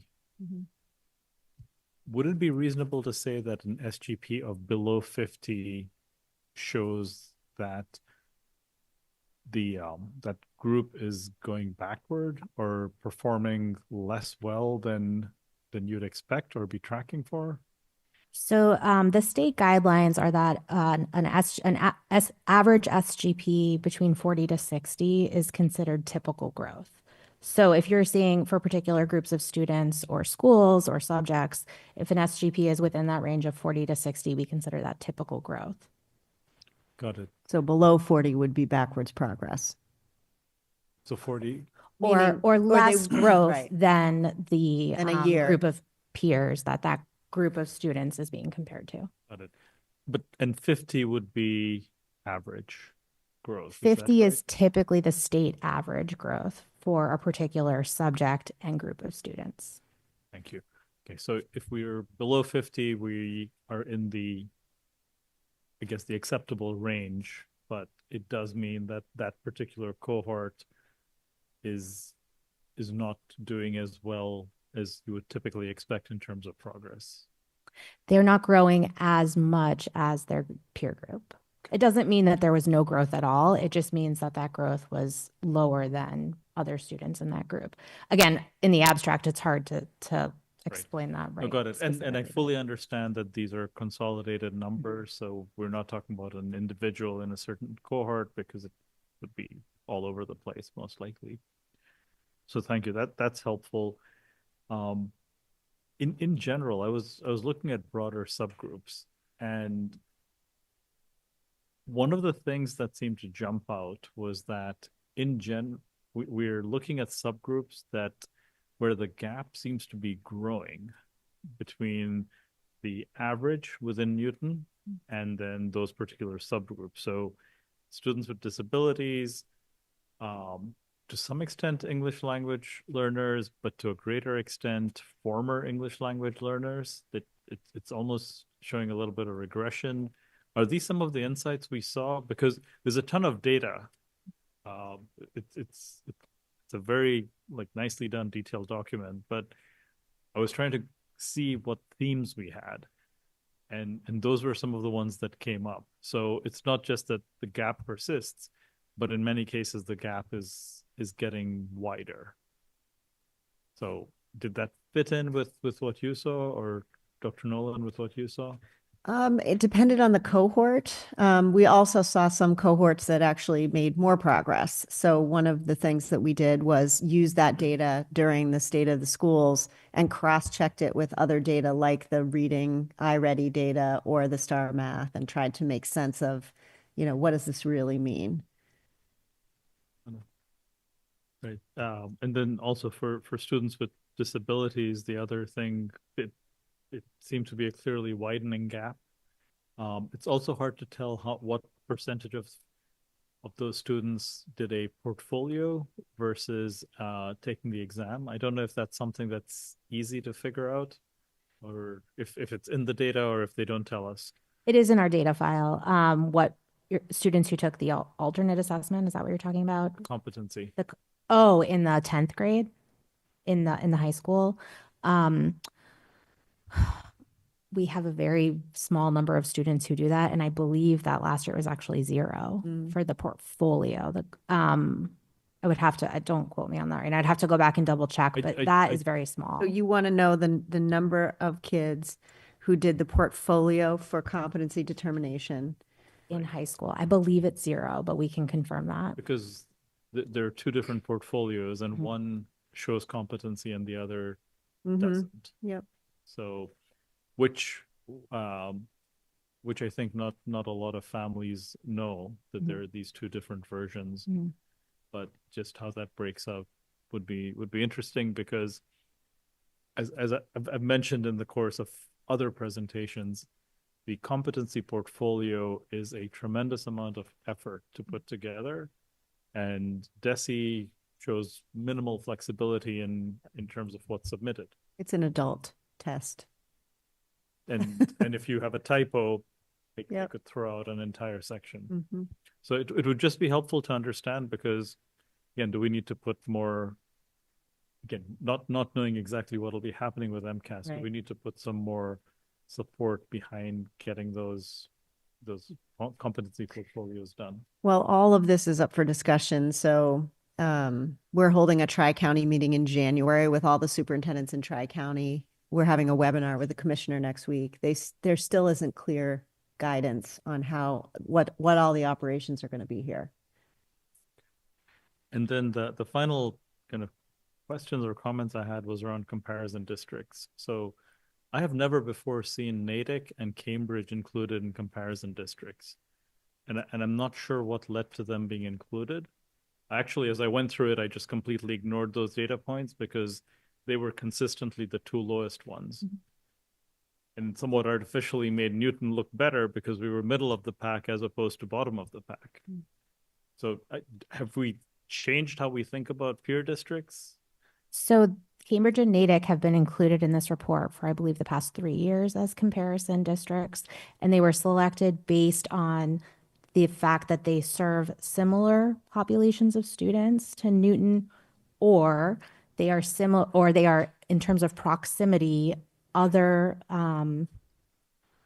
towns or cities where people may choose to reside if they're looking for a home in this area. So Newton, and we've said this many times, Newton's unique in that there are very few really peer districts in terms of the size, the structure of our city, and then the students that we serve. It's hard for us to find comparison districts. So they have been in here for 3 years. And that is why they were included, because of the population of students that they are serving and in terms of where we think people potentially would be looking to reside. Right. And so I have a concern about that, because we look at, and this is not just in terms of this report, we look at various groups of peer districts, and some are based on population. There are very few with a population as large as ours. Some geographically, but when we're talking about academics, and this is an academic test, there is a certain set of school districts we look at. Cambridge and Natick are not in that set. We're talking about Brookline, Needham, Weston, Dover, Belmont. So we're actually talking about our DART districts, which are some of the districts you're talking about, but not all of them. And they change every year. So I just want you to know that, like, depending on DESI's assessment, the DART district changes.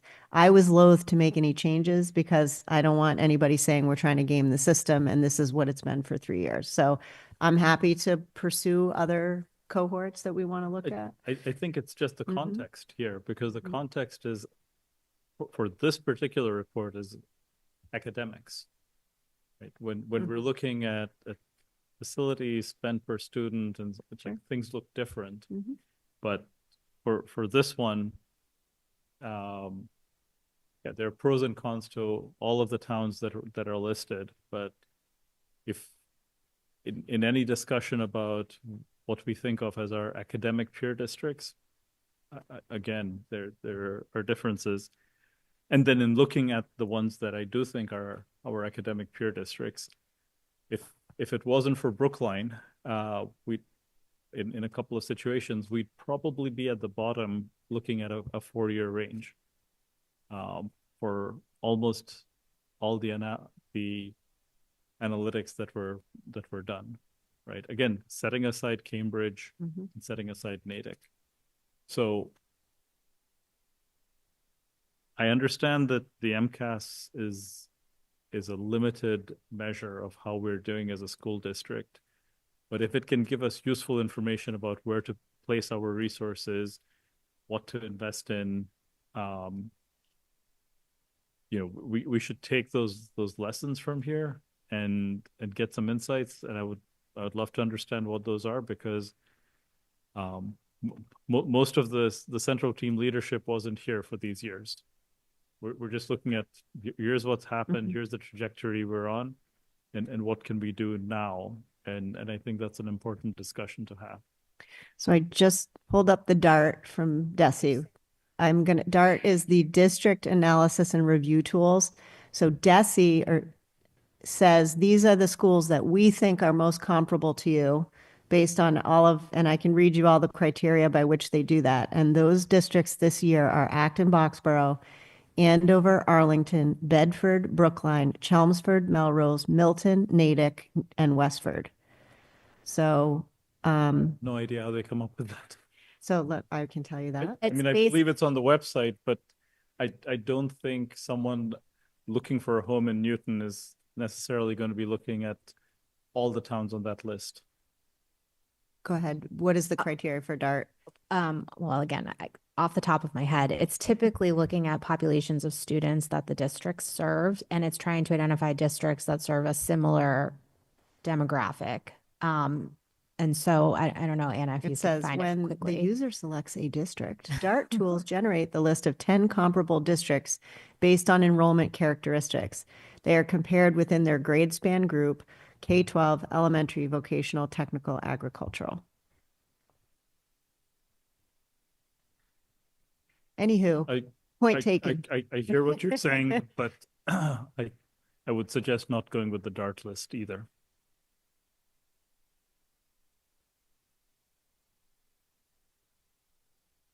Other questions? Sorry. Okay. Monopolize that. It's okay. Any other questions for Dr. Nolan or Dr. Hoag? Okay, Thank you. great. Thank you very much, Katie. Appreciate you staying. Sure. Okay, why don't we take the Newton Community Education update next?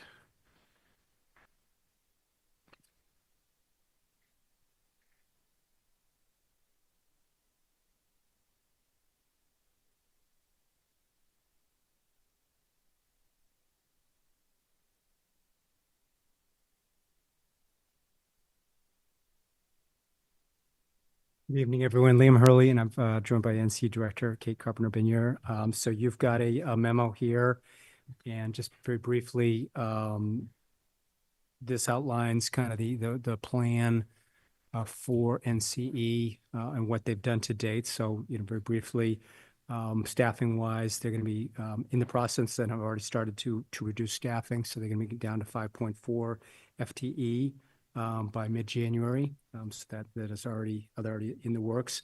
For November, they did actually hit their revenue number of approximately 135,000, and right now Kate's got all sorts of numbers that she can fill you with, but they're basically on target to meet the December number. They're at $112,000. We're not reporting yet in December, but they're at $112,000.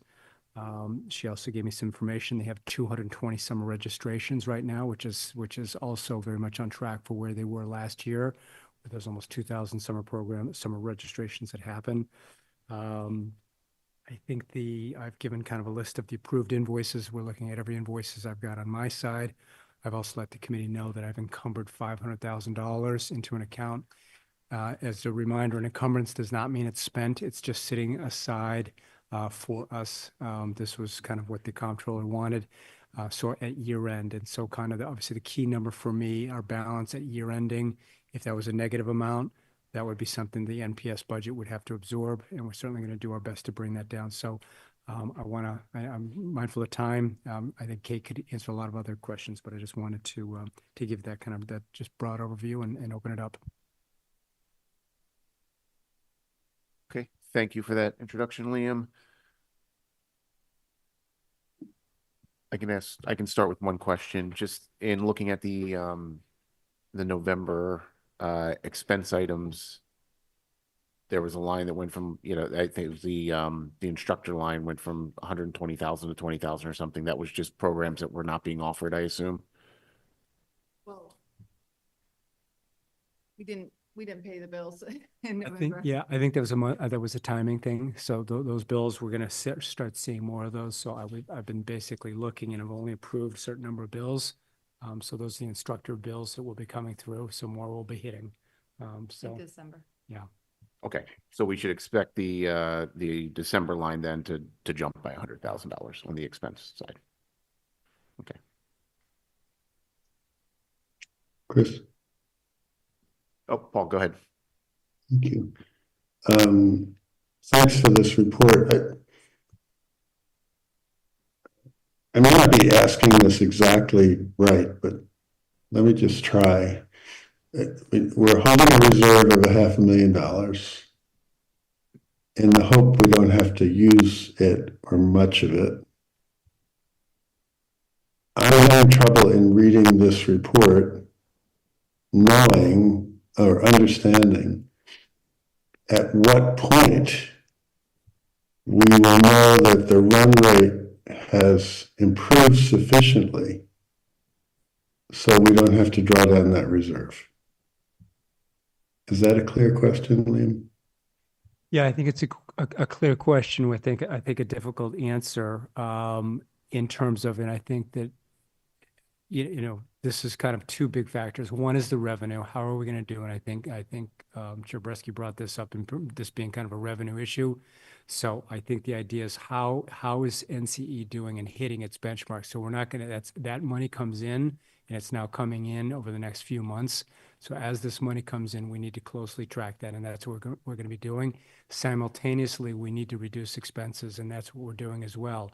So until I see and have a very clear picture, kind of that, May timeline, I would say. I mean, June 30th is the date. That's our year-end, fiscal year ending. All the expenses are paid at that point, and I think working with Kate, hopefully in advance of that, we'll have kind of a clear understanding. She's trying to give me projections now on what they're spending, and we can put that out. We've done some kind of modeling out, kind of a budget. Kate's got a budget showing basically a very small balance at the year ending. I need to keep kind of testing through that. And so I'm not sure if I'm fully answering your question, Paul, but I don't think I can give you a specific date at this point.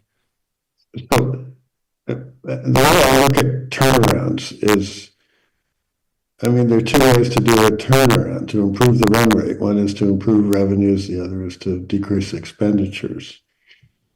Revenues come in at a certain pace during the next several months, and it's hard to anticipate what they're going to be until they actually show up. So it's an unknown, and if you hit the benchmarks, it still may not be sufficient to balance the books at the end of the year. In contrast, expenditure results occur immediately. So you can if you're able to reduce your expenditures earlier in the year, they have a greater effect in terms of the annual results.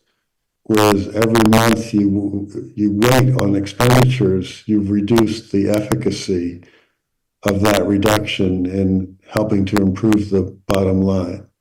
So you've got two hydraulics here. You've got revenue coming in at an uncertain rate over several months, and unless you take fairly drastic actions on the expenditures side, you'll find yourself at risk as the fiscal year comes to the end of having to use that reserve.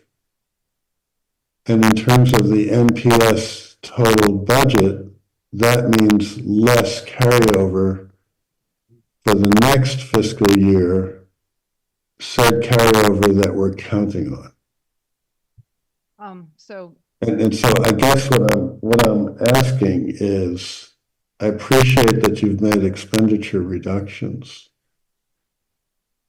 This is kind of a burning platform. Can we do more on that front to help assure that by the time we get to the end of the fiscal year, given a reasonable assumption about revenue, that we're not using up a lot of that $500,000?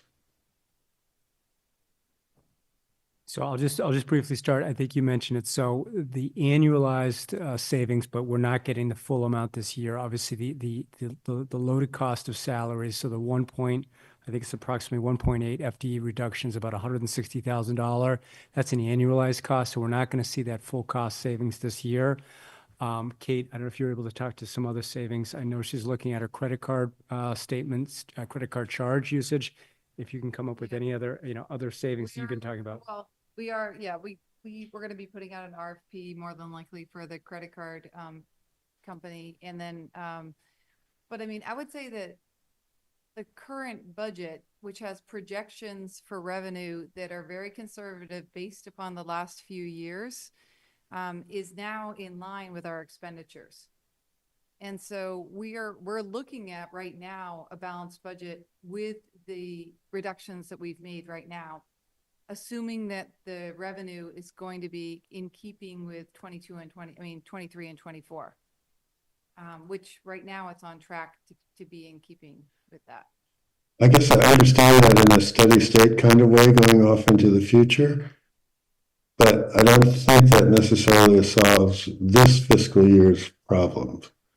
I turn to our mayor, who's an expert in these kinds of financial issues. And Ruth Ann, am I being clear in what I'm saying and asking? I don't know. I'll ask it a different way, and it's so nuanced, and Kate has her hands full. One of the issues that NCE faces is actually revenues come in before the expenses in many cases. They've got fixed expensive, I'll call it the office staff, who are organizing, marketing, creating programs, finding instructors, and doing that work. But then let's say a parent signs up for a summer program, pays a bunch of it now, and then Kate has to wait to see how many other parents sign up for the same. Some of the programs are very popular. We know they're going to fill up, but others are a little more unusual, and some of the adult classes are a little unusual. So then she has to wait to see. And occasionally, particularly, I think it's more with adult than kids, you end up saying, oh my gosh, the instructor is going to cost X. We only had 5 people sign up. We're going to have to refund the 5 and not run the class because we're going to lose money on it. Or that's a lost leader class. We're going to run it anyway because that's the introduction to watercolor. And once you do the introduction, so many people sign up for the next one. I don't know. They've got a theory on each individual class, but the revenues and expenses are weird. and crossover fiscal years also. So it's a Rubik's Cube. Those are two different issues, right? The crossover over fiscal years, which isn't uncommon. With the revenues for adults, school year kids, and in summer, those are pretty steady. And that includes the 20 to 30% of cancellations. And so that is a normal thing. It's unusual. It's unusual to me when I first came to community ed, but it's actually a normal thing in community eds. Is you're trying different things constantly, and then you have kind of tried and true at the same time. And some things pick up in different seasons and some things don't. But on average, the system very much kind of supports or endures course cancellations. And you can see in most of what we do, we don't actually refund a whole bunch. We give credit on account.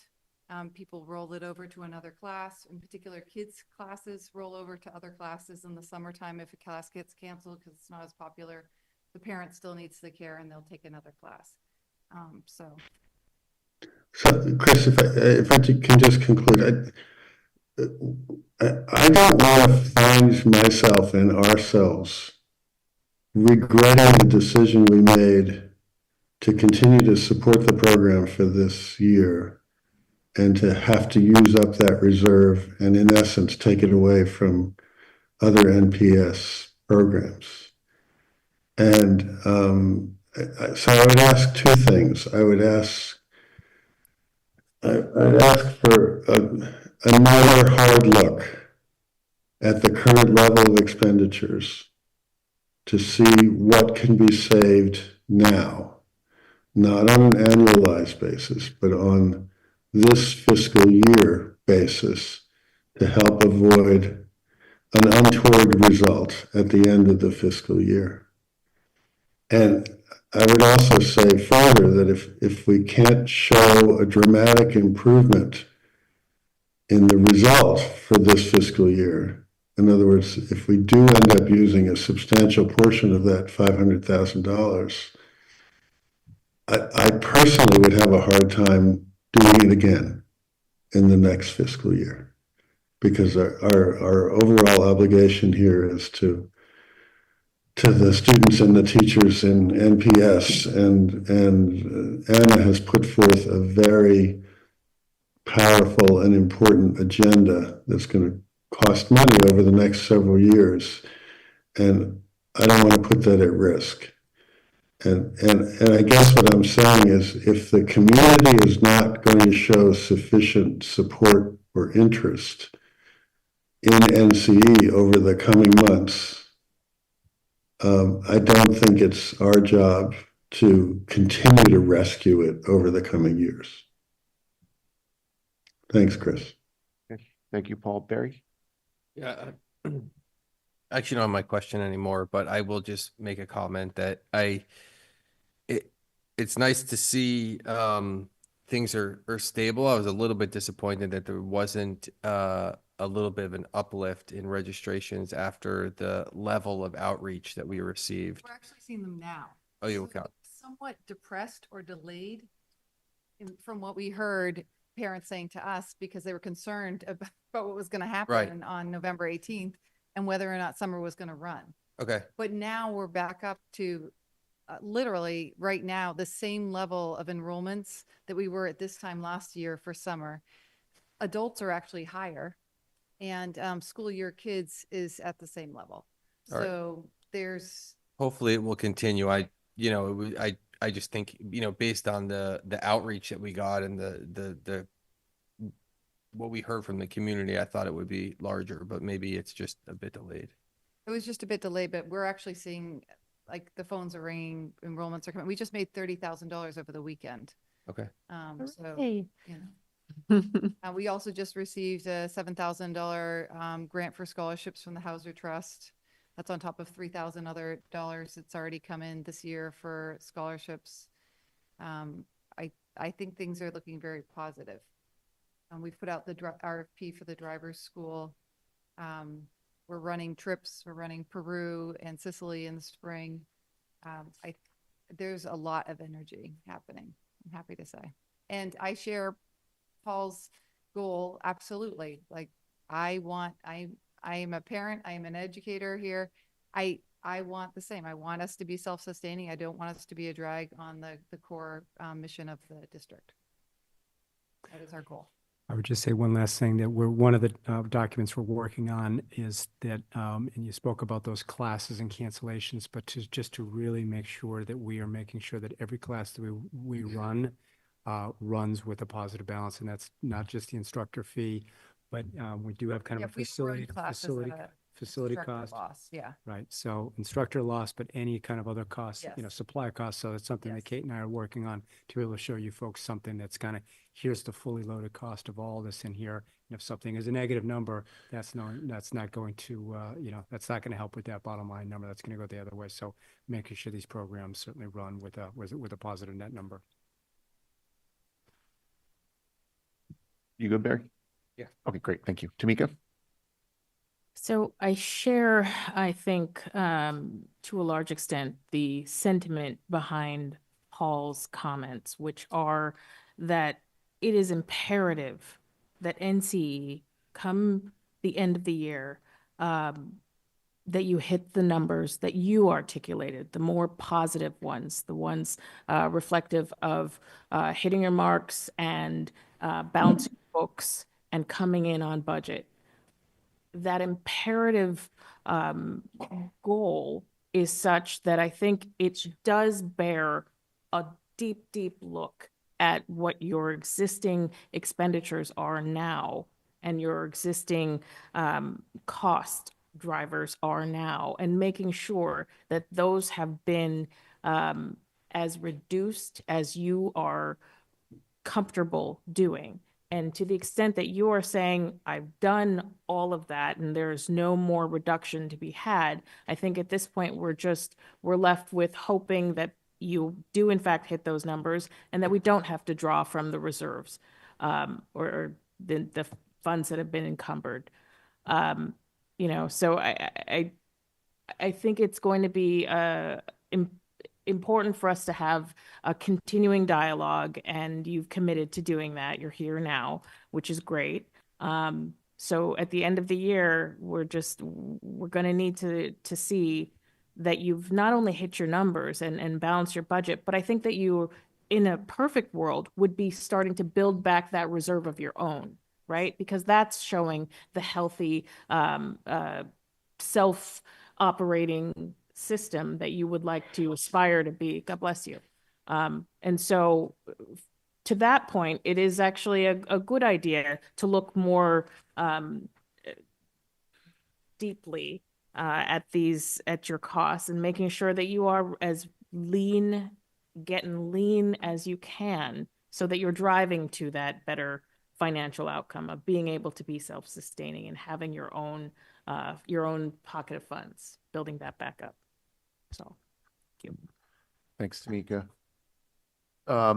So what I'm going to propose, and I'm glad to hear, Liam, and that we're working on this with an eye towards, we're not going to run any of these programs at a marginal loss. So everything will be contributing to defeasing that central, staff costs, so to speak. I think, what we're being provided here is, it's great in a way because it's a ton of information, and it's, you're being very transparent. In some ways, it's a little too much information, I think, for, the committee to digest easily. So I'd love to sit down with you and maybe talk through a better reporting mechanism that we can see on a monthly basis. That'll be a little more streamlined and a little more digestible. And then, we can roll that into the big business plan we've talked about for the budget season. So maybe that's something we can do in the next couple weeks and have in place for reporting on December's results in January. Does anybody else have any? Okay. All right. Thank you very much. Sorry for running late and keeping you here. Thanks, Kate. All right, so what I'm going to propose is we have we met in an executive session to go through non-aligned salary. Jill, we have to effectively Revote. recreate that vote in the public session, correct? Yes. Okay. So as we met in executive session, Dr. Nolan suggested, proposed to the committee that we would, we now have a group of non-aligned staff, who last received a increase in salary on January 1st of last year and have their existing contract, who would receive another increase in salary on January 1st of this year. That would be in line with what our NTA partners had for this year of 2.5%. Then there's a group of non-aligned staff who had who have had new contracts put in place with a July 1st increase contemplated for July 1st of next year. So no increase for January 1st of next year. And therefore their July 1st increase of next year would be in line with next year's NTA increase of 3%. I said that correctly, right? Thank you. So the committee did meet and vote on this. I guess we need a new motion, technically speaking? Yeah, okay. So that was the proposed motion to,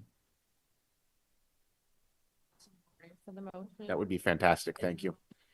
To support non-aligned raises, non-aligned staff raises at a rate of 2.5% COLA increase effective January 1st, 2025, except for those newly negotiated non-aligned staff contracts that contain a provision for COLA in their contracts that sets in on July 1st, 2025, which shall be 3%, as all of this is set forth in the memo from the superintendent and the CFO. Perfect. Okay. Is somebody moving that mouthful? I'll move it. Moved by Paul. Second. All right. Moved by Paul, second by Anping. The only point of further discussion I would have is the goal here, just so everyone knows, I mean, we discussed it, but the goal here is to move all these contracts to a July 1st date. Therefore, it better aligns with our budgeting. So when we meet in budget season, we can have that built into our July 1st start of our new fiscal year. Any other comments on the motion? Okay, so Ward 1? Yes. Ward 2 is yes. Ward 3? Yes. Ward 4? Yes. Ward 5? Yes. Ward 6? Yes. Ward 7 is vacant. Ward 8? Yes. And Mayor Fuller? Yes. Okay, great. That is 8-0. The final two agenda items we had were the rates and fees. I certainly feel like, based on our discussion about fees, that's probably more than we want to tackle at 9:50. However, I don't know if the committee members feel like we could get through rates, the rate increases, which I felt were a little less controversial, if that's something folks felt comfortable with now, or you'd like to hold that over as well. Does it impact anything if we hold it?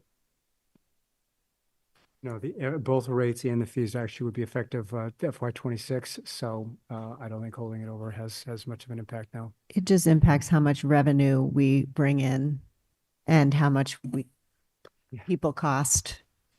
No, I meant hold it to No, the next meeting. right. No, it just, we have to do it before a budget season starts so that we can actually forecast things for you accurately. That's all. Yeah. When does hiring begin? When do you have to start advertising? Because there's some. Yeah. So good question. Cam So very concepts. soon. I mean, if Right. there's a couple of different things Preschool embedded in there. So there's certainly an impact on all these, fees and rates, things like that. But the impact of them would not be to FY26 for hiring. There are certain things that I think would need to start happening sooner than later. So knowing what those we rates are probably have to is do it at helpful. the very next meeting. January. Okay, so why don't we reserve that for the first agenda in the new year? Obviously, we had a lot going on tonight with executive sessions and our strategic planning with the consultants on with us as a focus group. So Thank you, everyone, for enduring a long evening. And that will conclude for tonight. We are adjourned. That was the thing.